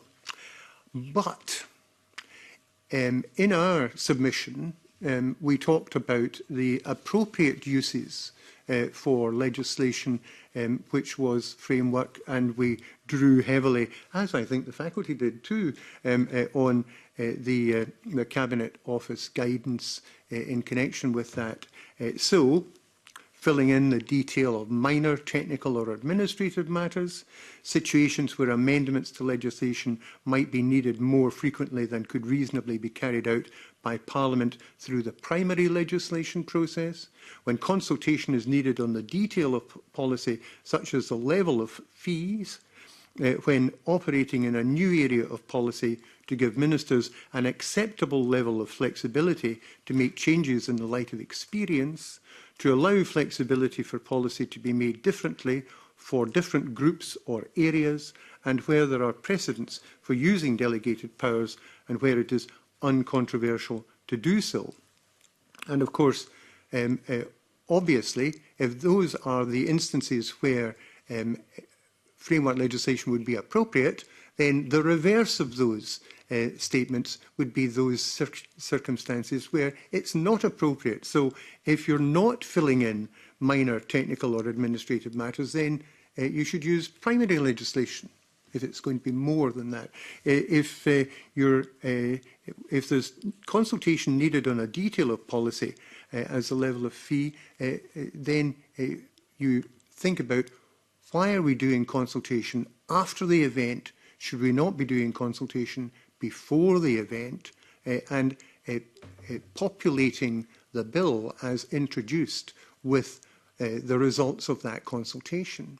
Where there are precedents for using delegated powers and where it's uncontroversial to do so, well, of course, delegated powers are necessary. And we picked that up. Indeed, the SPICE briefing picked up our views on that, about the balancing act between substantive and framework, the need for there to be appropriate consideration of delegated powers and the use of delegated powers to be proper. For example, I think James Chalmers and is it Fiona Leverick from Glasgow University did a paper some years ago about the number of criminal offences created in subordinate legislation. I think they focused on Westminster, but the same could be said here too. And it might be inappropriate to have criminal offences created in subordinate legislation where we know that the level of scrutiny in that connection is not as high as it is for primary legislation. Just a thought. Flexibility is necessary, Convener, and the NFU or the SFU is quite correct to raise that as an issue. I'm not sure about making sure that there wouldn't be future challenges. Future challenges live exterior to the legislative process, and someone who is affected by the legislation might go and consult an advocate to take a challenge against future legislation. And we saw, or even current bills going through, and we saw that over the last few years in a number of instances where those affected by the legislation or who had a particular interest in the legislation took court action in connection with it, even though it had not yet passed into law. So future-proofing against challenge is, I would think, is not a function of subordinate legislation unless there would be some rush to make an order or to make a statutory instrument when government would be alerted that there was going to be a challenge. And I think that even that would probably be improper, maybe, I'm not sure, but it's a possibility. Then the third tranche of their contention was that there should be work done before to make sure that the legislation is as tight as possible. Now, tight might mean a lot of detail, but the decision to make primary legislation, to make an act of the Scottish Parliament, is something which rests in St Andrew's House or with committees, because they can bring forward legislation in the Scottish Parliament, or with members who can also bring forward primary legislation in the Scottish Parliament. So the question which I ask is, how deep is the thinking about the necessity for primary legislation in every instance? And can we look at the underlying law in a particular area? And I said I wouldn't, but I'm going to just drop this little thought, that in the requirements of Writing Scotland Act, both old-fashioned writing and electronic writing is permitted in terms of documents under that Act. Now, I'm not getting into a big argument about that today. That's a story for another day. But nevertheless, there is legislation about electronic communications. How far that's gone into changing our thinking is another matter. Thank you very much. Ros McCall. Thank you, Convener. And hello, everybody. Thank you very much indeed. I'm going to narrow down a little bit because the information you're getting is very interesting. But the Convener started to look at the NFU's criteria. And I want to sort of delve into that a little bit because we're looking at this very much from a scrutiny and accountability process when it comes to secondary legislation. So should, in your opinion, there be additional safeguards and controls to ensure that there's appropriate use of framework legislation if we look at it from a scrutiny and accountability lens because of the secondary legislation that will follow? Mr Clancy, can I start with you? Because I think it follows on very nicely from your last answer. Thank you very much indeed. I'm not sure that my previous comments tell us much about additional scrutiny or assistance to scrutiny. But obviously, there are attempts in the Scottish Parliament to make sure that members are acquainted with underlying thinking, so the policy memorandum, the explanatory notes, the financial memorandum, all of which accompany a bill as it's being introduced. These are important documents which give us a lot of detail about the thinking of government in bringing forward legislation. Can that be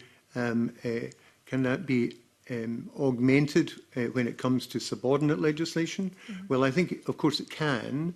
If one looks at a SSI, you'll find at the end there is a short explanatory note which is focused on things like the legal basis for the SSI and things of that nature. It doesn't really go into deep thinking about the policy requirements there. Now, could there be an explanatory note for most important subordinate legislation? Because subordinate legislation is such a broad-ranging thing, we're talking about subordinate legislation made by government. Mm-hmm. But of course, rules by professional bodies, by public bodies, regulations, bylaws, all of these sorts of things are in the same category of subordinate legislation as you would find, and that the Interpretation Act 1978 provides for that kind of connection. So we would have to define how we would be able to do this by getting additional material put into that explanatory note in a government SSI and in other forms of subordinate legislation that might be put to the Parliament but not expected to be acted upon, then one would have to take a value judgment as to whether or not MSPs need that kind of level of detail. Okay. Or if they got that level of detail, that they'd be able to use it. And to what purpose? Right. So I'm not sure about that. I would favour, actually, that when a bill is going through Parliament with a provision for subordinate legislation in it, that the government could do a nice thing and produce the draft order or the draft regulations before or at the same time as the bill is introduced. Mm-hmm. And I have seen this done in Westminster. For the life of me, can't remember the name of the bill that it was done in, but it was in the early 90s, and the bill was in trouble in the House of Lords because peers were anxious about the subordinate legislation provisions in the bill, and the unfortunate minister who was under the cosh, in order to get through the debate, made an undertaking to bring forward draft legislation, draft subordinate order or regulations in order to pacify the opposition which the Minister was encountering in connection with that legislation. We shouldn't have to get to that point for government to disclose its hand about what it's going to do in subordinate legislation. We could easily do something sooner and to greater effect. Okay, that's very helpful. Vicky, if I could come to you first and then to Kay, just again, from that idea of improving scrutiny and accountability on secondary legislation, on subordinate legislation, what are your thoughts on, is there anything that safeguards or controls that we should maybe be looking at? I don't think from our perspective I have anything specific to add to what Michael's said. I suppose the only point just to pick up is I think it makes complete sense that you want to have with any type of secondary legislation or anything else that flows from primary legislation, you would want to have something that helps to explain what it does. So I'm thinking, for example, when we consult on our statutory rules, we provide a policy memorandum and it wasn't quite explanatory notes, but something of that nature, because even with expert stakeholders, you want to make sure they understand what you're trying to do, and to be able to question and challenge that. And certainly, you know, if we're consulting with consumer groups, we want to make sure that they absolutely understand what we're trying to do. So if it seems reasonable for us in doing statutory, our statutory rules, then that makes sense in other contexts. Absolutely. Thank you. Kay, anything to add? Yes, and as I say, this may be out with what the faculty have said in its response, but I'll try to sort of keep it within the framework of our response about democratic accountability. I mean, as a parliament, you are here to represent your constituents and to legislate for the common good, and that's obviously what you all want to do. But I do. It has kind of occurred to me when I've been listening to some of the sessions that we're almost in a situation of, well, if you wanted to get here, you wouldn't get there, you wouldn't start off here, in the sense that Parliament has evolved into a situation where there is quite a lot of framework legislation that it's not new, but it seems, from what I understand, to have become more the case. And we have a circumstance where the scrutiny of the secondary legislation, which is essentially the legislation, because if you're a framework, it's the secondary legislation that's really detailing the policy. We don't have a system which is fit for purpose. And I think, as I say, having listened to all the sessions, the contributors have been grappling with this issue, saying, well, if we've got this framework legislation and it's here to stay, then what do we do to improve accountability and scrutiny? And this isn't just, as you know, about holding the executive to account. It's actually about the citizens of this country. They're the ones who are, we're all going to be bound by that legislation in some shape or form, depending on our situation. So I suppose that's a kind of very convoluted way of saying that if you are in the territory of framework legislation, and as I said at the beginning, I think that's why I feel that there would be some benefit in setting those parameters out, because it tells us that something more than the normal scrutiny is likely to be needed. How you as a parliament fashion that, I don't know. I don't know enough about the parliamentary processes and what's possible and what's not. But I guess if you had a blank bit of paper and you were starting again, you could probably get some good ideas down there about what you would like to achieve. That's very helpful. Thank you. My next question is on Henry VIII powers. Vote 1. Are they appropriate? Are they inappropriate? Okay, yeah, straight, yeah, absolutely. I can start off on this. I mean, I think again we took a pretty neutral position about that, but setting out that again it goes back to we live in a democracy, that it's for Parliament to legislate, but there will be circumstances in which the executive require, for various reasons, to be able to amend primary legislation.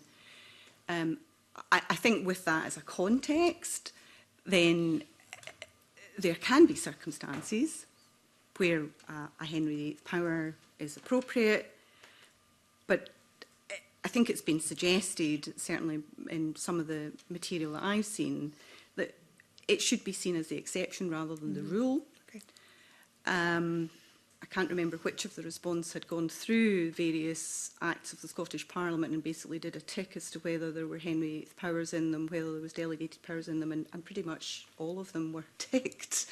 So it does seem to be, it is the rule rather than the exception that this is within legislation.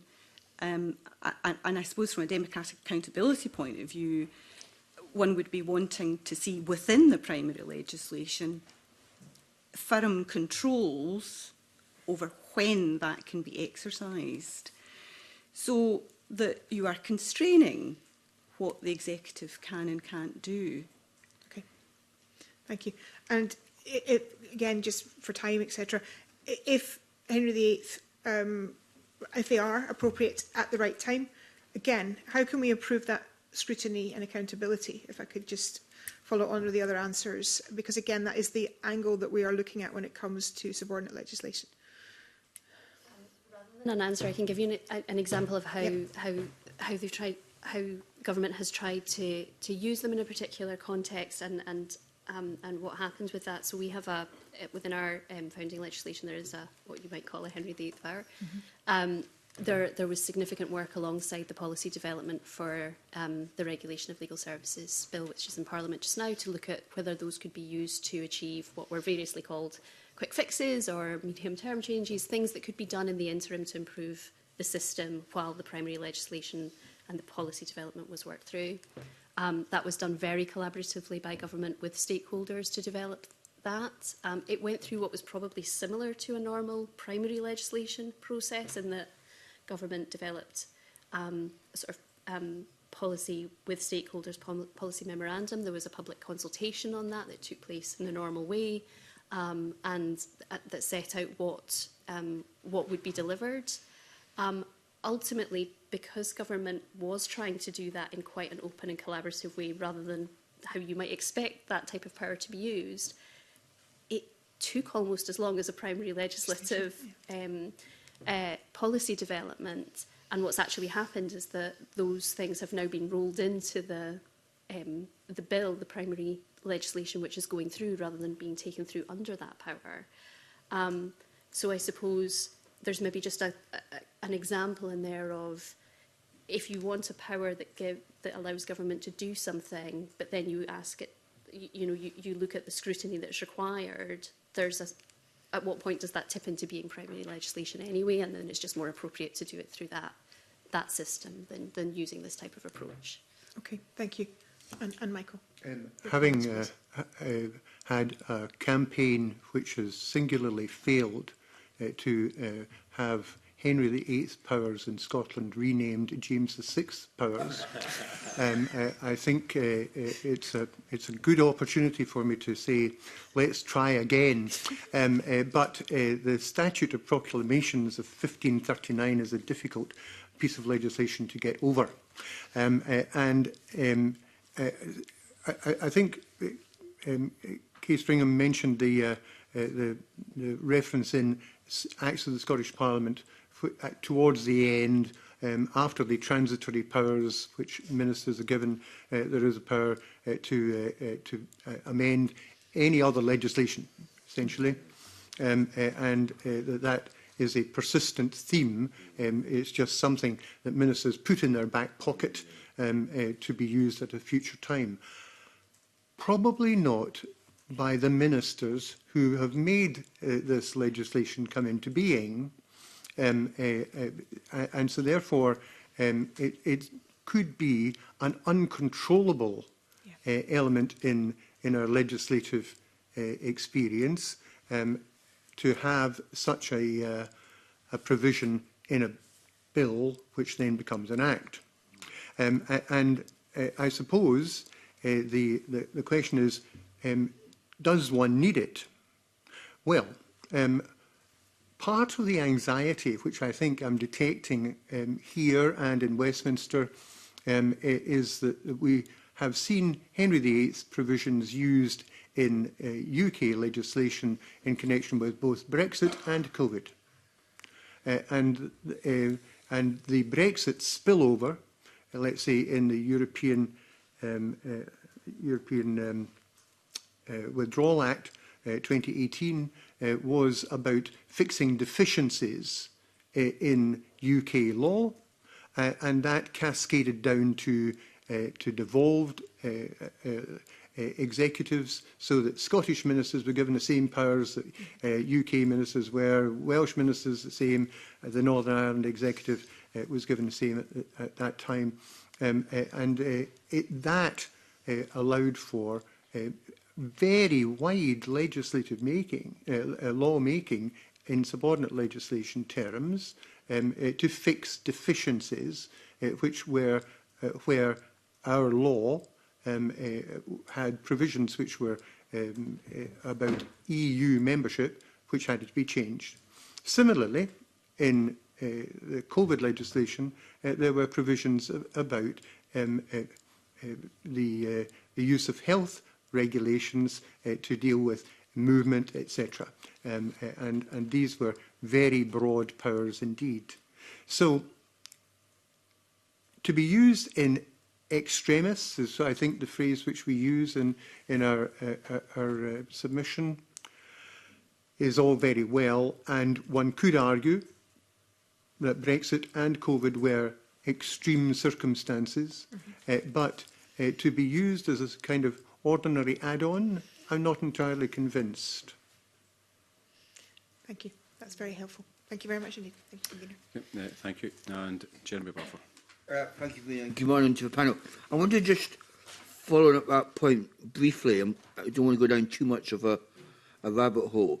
In your opinion, with your kind of expertise and knowledge, do you think we're having more of these type of bills now than we had, say, back in the 80s and 90s? And if so, do you have a reason why these are happening more?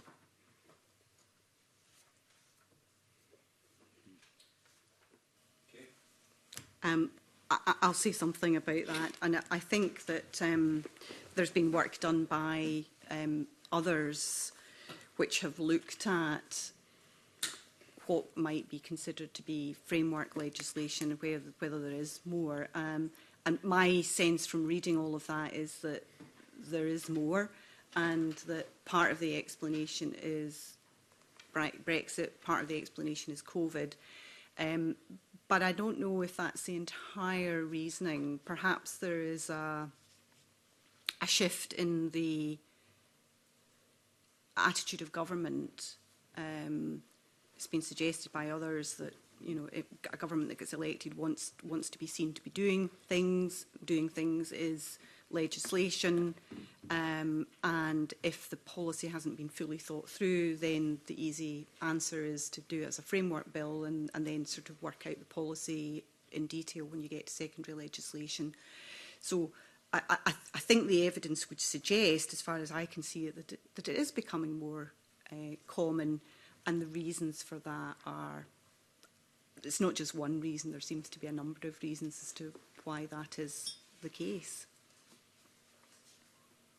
Shall I say that one of the submissions to the committee mentioned that there had been a text written in 1920 which complained about this as a piece of legislation, that use of subordinate legislation was problematic.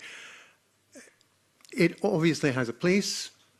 It has a place where there is insufficient time to consider all the elements of a bill, to rely on subordinate legislation which comes later, where there might be a need for change in the future and things like that. So we're not adverse to the idea of having subordinate legislation referred to in bills, and that framework legislation has a place in the legislative panoply.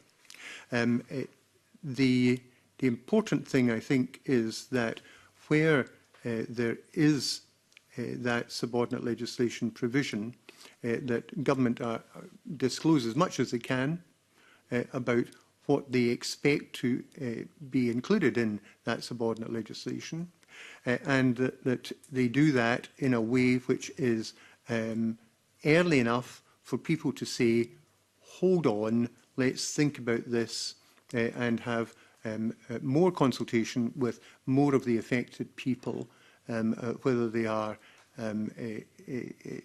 affected by the bill directly or by what the government anticipate is going to be included in the draft legislation. Is there more?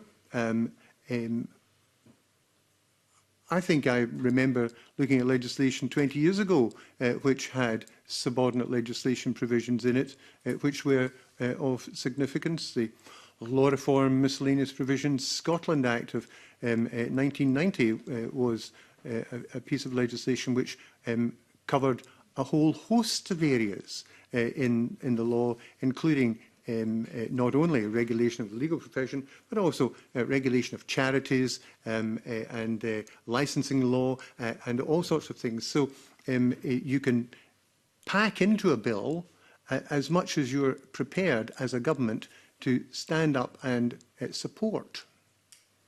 And as time is of the essence in Parliament, then if you want your bill through quickly, it should contain less. If you want your bill, if you can't stop the bill from going slowly, well, you should have thought about the content of the bill before. Thank you. That's helpful. I mean, again, we've picked up this, but I just wonder if I could just dig a wee bit deeper in regard to the scrutiny of secondary legislation. Because obviously one of the frustrations from non-government politicians is that they can't amend secondary legislation. It's either a yes or no.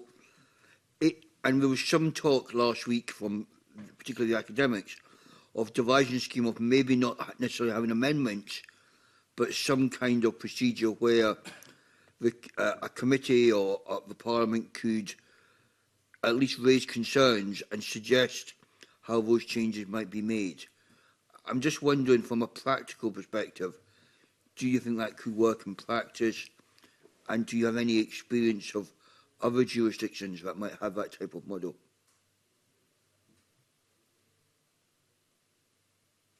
Shall I? Please. Okay. Lord Lisvane, in your meeting with him, said that amending subordinate legislation was like, what was it, mopping the pool whilst the flood is still happening. Always one for a colourful turn of phrase, Lord Lisvane. What was it? Unexploded ordnance was another. I think that is not a point of view. I know I'm going to have to pay for this later. A point of view which I would necessarily agree with him wholeheartedly. It would be interesting to see what would happen if we could amend subordinate legislation during the course of its passage in Parliament. And that provision for amendment could be placed at a super affirmative stage, rather so that it's not used inappropriately in something about the fictional cost of a dog licence in a negative resolution, a negative order, or something more important in in an affirmative order, which does not necessarily need to attract the amending power. But I can see that the question could be easily asked, if we've got a provision for amending subordinate legislation, that might drive more legislation to be made by subordinate legislation, because government would say, you can amend it if you like. I think the answer to government pressure to use subordinate legislation for emergencies is to say to the government, why don't you use expedited legislation provisions which are available, or emergency provisions in the standing orders which are available for a bill, which would give at least the Parliament as a whole the opportunity to consider these with the opportunity to amend in the ordinary course of events at stage 2 or stage 3. That seems to be an orderly way to proceed when the Parliament's standing orders make provision for these opportunities. Thank you. Just one final question. Oh, sorry, my apologies, Michael. I couldn't see you. Could have, my colleague, sorry. May I just add to this question about amendment of subordinate legislation? I would expect that it would not be the wish of parliamentarians that that could be done to any piece of subordinate legislation. It would not be necessary for that to be in play. But it kind of goes back to the point that I was suggesting earlier, that if you've got a definition of framework legislation, you can say, well, these are the consequences. And maybe if you are in the territory of framework legislation, one of the consequences is that there is a possibility of amendment of at least some of the statutory instruments that are being proposed.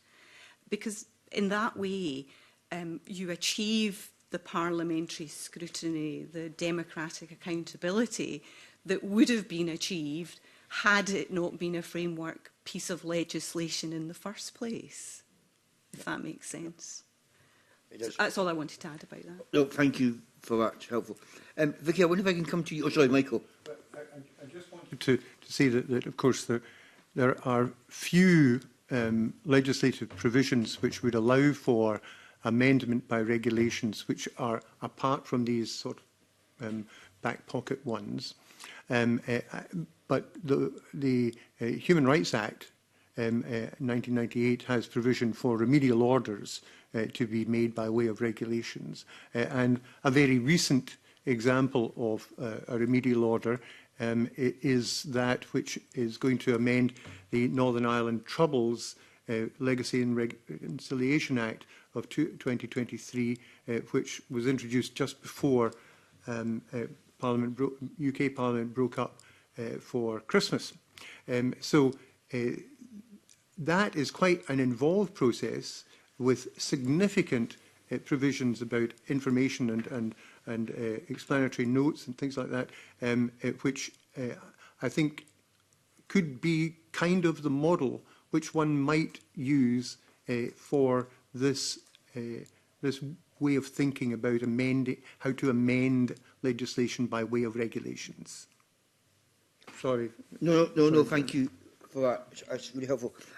My final question just to you, Vicky. Obviously, there are powers granted to you around second legislation, which I suspect most MSPs are not aware of at all.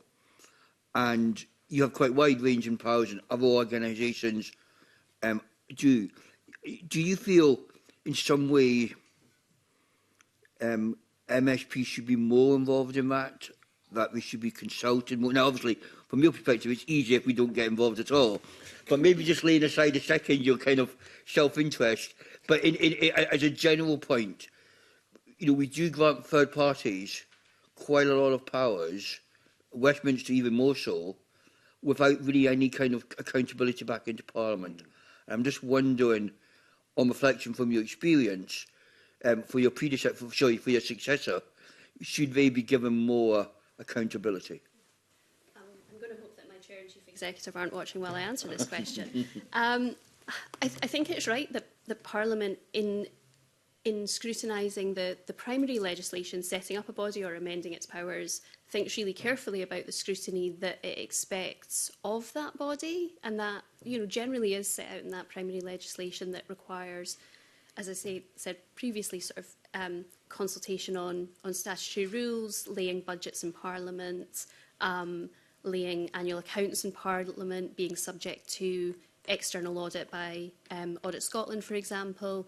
I know there's been discussion previously about, you know, whether laying something in Parliament, what laying something in Parliament means in terms of scrutiny. But, you know, if Parliament was minded to change that, that's possible. I think it's right that Parliament decides what is appropriate scrutiny for a public body or any other body that's granted powers.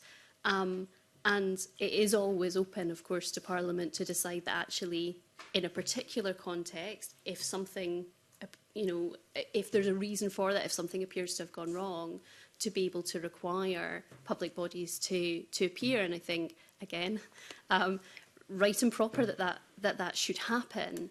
I suppose the other route that is open is, and I think Michael may have mentioned this earlier, but there are of course recourses through court for being able to look at the decisions that public bodies have made. In our case, we have statutory rights of appeal of some of our decisions, but all public bodies are subject to judicial review. We have been judicially reviewed, and that is a power that exists to be able to challenge the way that a body's used those powers, and it's right and proper that should be available. Thank you. I'm conscious of time, so I'll leave it there, Convener. Okay, thank you. And Bill Kidd. Thank you, Convener, and thank you, panel. Now, practically everything I was going to ask you has been said, so I'm not just going to ask you it again. However, if you could make one change to improve the scrutiny of the granting or exercise of delegated powers in framework legislation, can you think of one particularly strong element that you would like to put forward? Anybody who might have one? Michael? Yep, post-legislative scrutiny. Aye. Yes. There was a great fashion for post-legislative scrutiny a while ago.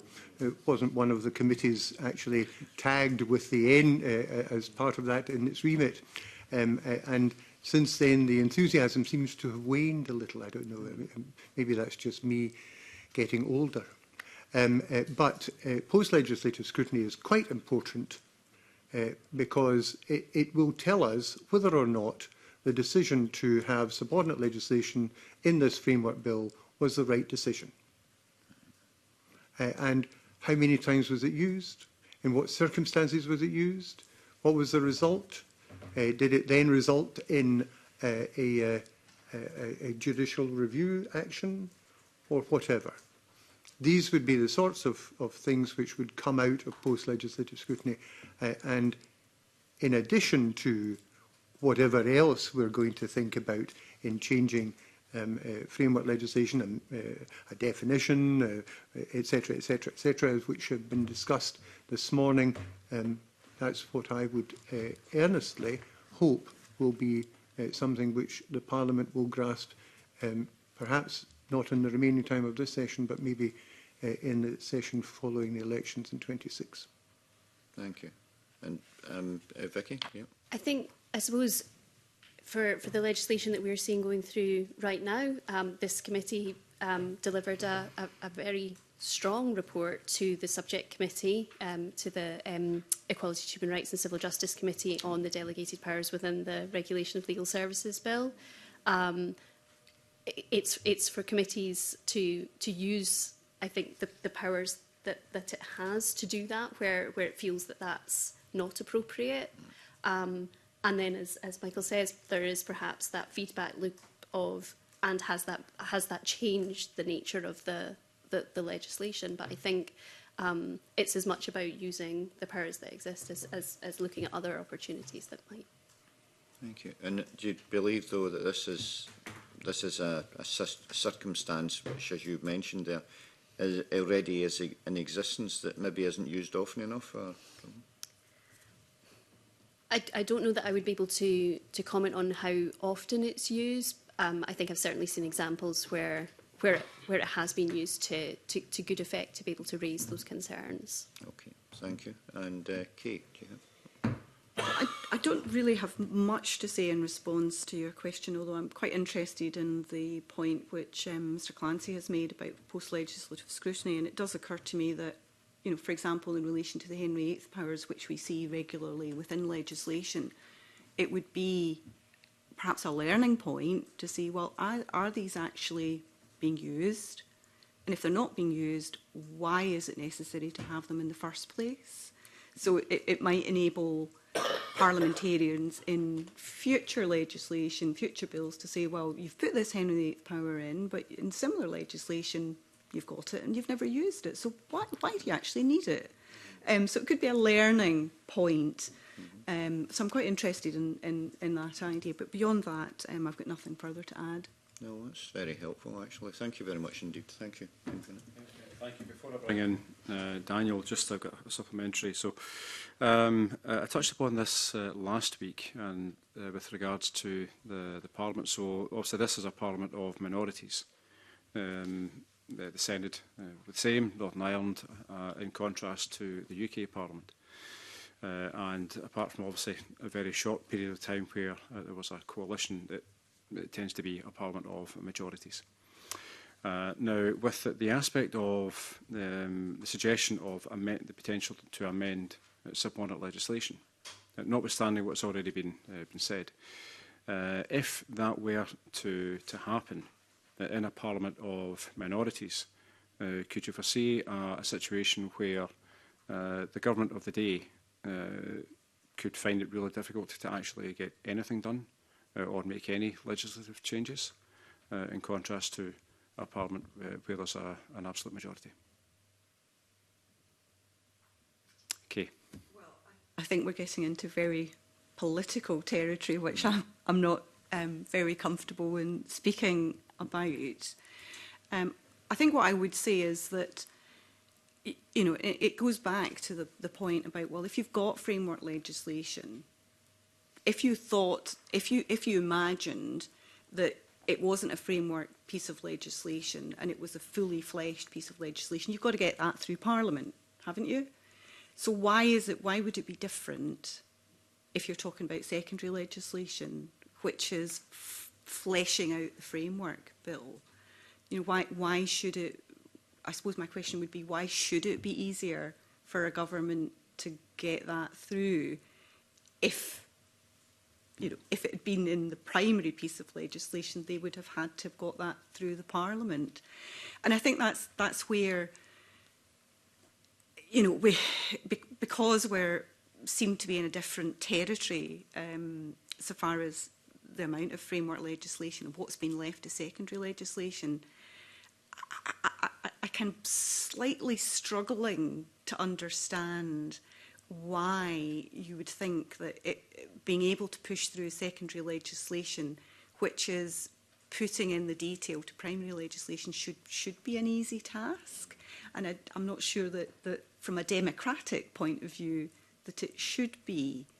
And it may be that, I don't want to trespass in political matters, but it may be that there's a reason why the government can't get the secondary piece of legislation through, because there's a problem with it. No, thank you. Michael?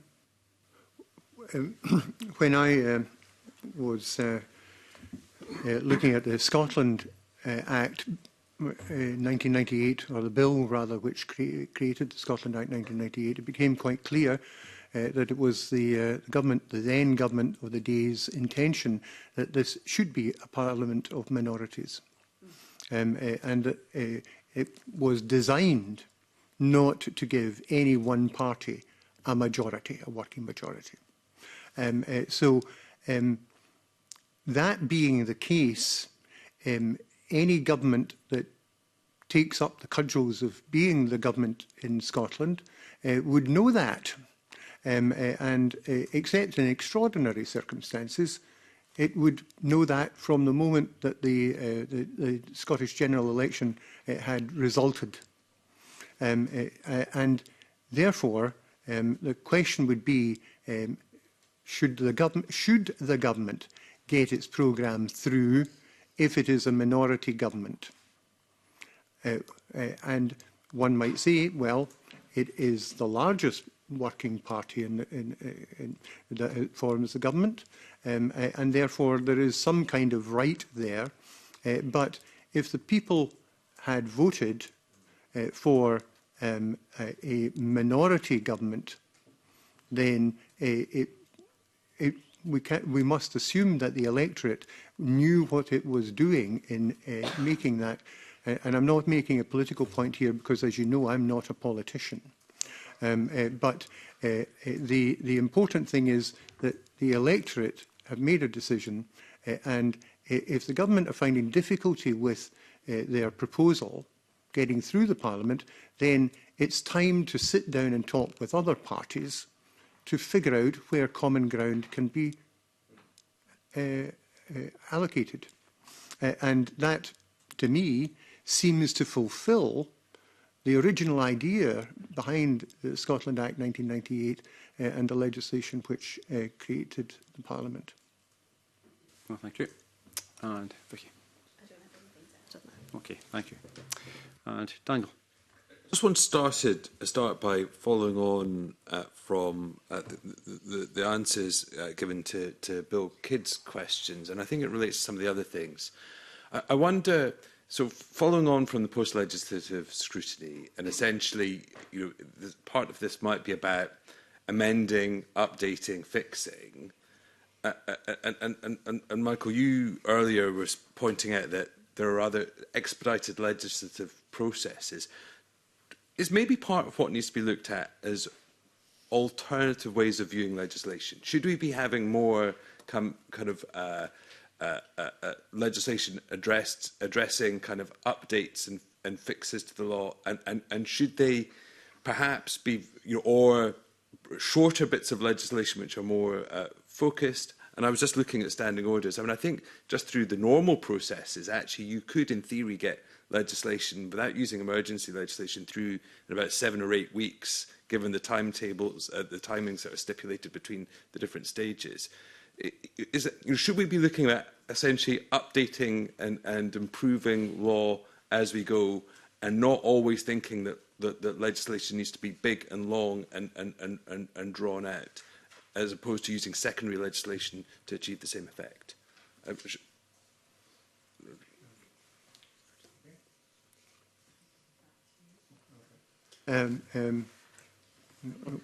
Well, that and then there was one. So I think the important thing we've got to remember is that the issue of what legislation continues or what legislation is brought forward is the province of government. Parliament is there to make sure that government is scrutinised and held accountable for its proposals. And we have to, I think, in an epoch where majority governments are the thing that people want to do, be aware that a majority government can be a challenge for Parliament.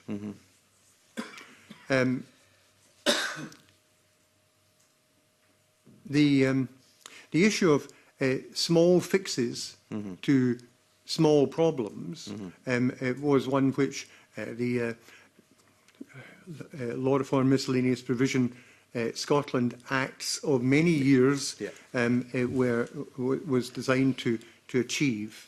And that was a problem of Westminster timing, because Westminster could not allocate enough time for a bill in each of these portmanteau areas to be able to have a bill per charity regulation in Scotland, or licensing law changes in Scotland, or legal services changes in Scotland. There was a compression on the parliamentary calendar and timetable. And I think the experience of the Miscellaneous Provisions Bill of 1990 was so scarring for the government of the day that it was said to me that Mrs Thatcher had decided that there would never ever be another miscellaneous provisions bill in her government. And I think that has obtained to the present day. Mm-hmm. So we have to be aware that we could ask the Law Commission mm-hmm. to look at small fixes mm-hmm. in the law, in, let's say, in leasehold or family law or something like that. But we might just get a sort of scattergun approach, mm-hmm. which would be difficult to consult upon, difficult to get public buy-in to, be technocratic in various ways. And I think that that's something which might be difficult to sell mm-hmm. To Parliament, might be difficult to sell to the stakeholder interest, because stakeholders would say, but hang on a minute, I have my change that I would like in, and we are prepared to brief people to do that, and if that is seen to be successful, others would follow. I would suggest that quick fixes might be something to think about as a longer-term project, as would codification. Codification of our law in various areas might be a more advantageous outcome. And Kay has not fainted yet, so therefore I know that there are various views in the legal professions and elsewhere about the value of codification. But it certainly would be something which would then allow a long-term look at a particular area. And it has been done in areas such as mental health and disability. It's been almost done, but not quite, in land law and in family law too. So that's the sort of you've got these two competing ideas which could produce benefit. Yeah, that's helpful. Let's bring him. I think your question was about, having smaller pieces of legislation. Does it always have to be? I think it was actually more sort of broadly, is there more than one way to skin a cat? Yes, yes. Essentially, we're using secondary legislation just to try and kind of make sure things are updated, and actually are there other things that we could be looking at in terms of yes. I suppose though, it's all about parliamentary time, isn't it? If you were going to be having smaller pieces of legislation coming through the Parliament, I don't know, is there parliamentary time to do that? I'm smiling because it's something the government likes to say, but actually, when you look at it, most weeks we don't legislate. In fact, if we have a stage 3 once a month, that's quite frequent. So actually, we could do more. I think the Parliament has scope to do more legislating if it wanted to. Mm-hmm. So I think in theory it's an interesting point, but it's one which it's not the same in Scottish Parliament as it is perhaps in Westminster. Yes, well, I obviously defer to your greater knowledge on these matters. Well, it's just my opinion. I'm sure colleagues at the other two are scowling as I said that. As you say, it's horses for courses, and what's appropriate to come before the Parliament and what's appropriate to become as delegated legislation is going to be a matter of judgment at the end of the day. I don't want to really get into the subject of codification. And interestingly, the mental health legislation, which Michael cited, I think has been commented on by at least one judge as the most difficult piece of legislation to understand, and I can confirm that, having grappled with it myself on several occasions. It must be bad then. not all of it. Some of it's great, and the intention is great. But there we are. Ms. Crichton, were you wanting to add anything? I mean, my substantive line of question was around kind of what practical suggestions. I think largely that's been dealt with by others, certainly around amending and so on. But I was interested, the Law Society's evidence made a number of recommendations for framework legislation looking at enhanced supplementary material for framework legislations, enhanced consultation, and along with the possibility of amending that. So I've got two questions. Is the suggestion that essentially we have a different process for framework bills that covers that? Actually, sorry, the other thing I noticed was that it suggested, as you did, Michael, that draft regulations could be you put alongside to give greater clarity. So is that about having a different process for framework legislation? And if so, should that also apply to secondary powers, such as the existing things that might not be a full-blown framework, but have some of those characteristics? And is it the implication that there should be some sort of sifting mechanism to decide when a process like that should be employed? That's an interesting set of questions. I think there would be room for it not being a different process from the regular stage 1, 2, 3 of an ordinary bill.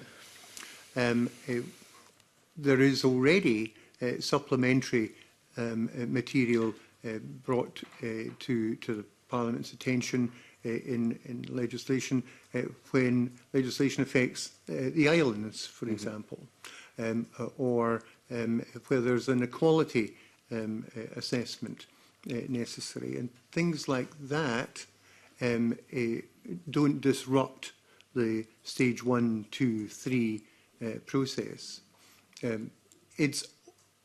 I think when writing that, I was envisaging that an MSP would want to know more about what this provision to give Scottish ministers, to lend to Scottish ministers legislative power is all about. What are the ministers going to do with that power? Mm-hmm. The conversation earlier about how much the implementation of such a power would cost, mm-hmm. and so on and so forth. That's really where I was thinking that we could do this, and that it would not overburden MSPs or indeed their researchers, more likely, but it would be something which would augment the current arrangements for information on which MSPs may take up questions, and then that leads to the use of question time into another area where there would be questions about current legislation, where the MSP could ask the Minister in the plenary, what does this all mean? Why are you doing this? The material which you've provided is unsatisfactory. It doesn't give us anything to go on. Or, congratulations, Minister. You've done exactly what we wanted, and this will be a great help in making this legislation work. Such an optimist is heartening. Ms. Brigham, Ms. Crichton, do you have thoughts about kind of maybe either enhanced material or things that should be requested along a framework bill? I mean, I would agree with what Michael has just said, that if you're in the territory of a framework piece of legislation, assuming we know what that is, then I think there are arguments from a democratic point of view mm-hmm. to have more information than you might ordinarily have. And I think this sort of idea of, the equality impact assessments that would go along in relation to equality legislation gives a sort of an analogy as to what one would be expecting. Because at the end of the day, if you're legislating and you don't really have a grasp as to what this legislation is going to mean for your constituents, that can't be a very comfortable position to be in. No. So you should be expecting, I think, to have as much information so that if your constituent comes along and says, Mr Johnson, so you've got this piece of legislation, does that mean this? And you can hopefully answer the question. I think as well as potentially additional information, documentation being provided, it's also about it's also about the discussion that then takes place in around that scrutiny. So we've seen, scrutinising framework legislation is hard because you want to ask the questions about, well, what does that mean? And Michael's very clear question, what are you going to do with that power? You want to make sure that's explored in the scrutiny, and you want to make sure that you're asking that question that I think somebody in the panel last week mentioned of, and what could be done with that power if it was a different minister, a different party, different government. But ultimately, that's not the same thing as then needing to bake that detail into the primary legislation, because that's the point where you start restricting what can happen, unless it's appropriate to restrict it in that way. So I think as well as that what additional information could be provided, it's what additional conversation do you want to be having as part of the scrutiny that explores those issues. The convener's asked me to stop there, so I'll stop. Okay, so certainly thank you very much, panel, for your contribution today. Before we do move into private, if there are any further comments that you would like to put on the record, then please do so in writing after today. So with that, once again, thank you very much, and I will move the committee into private. Thank you.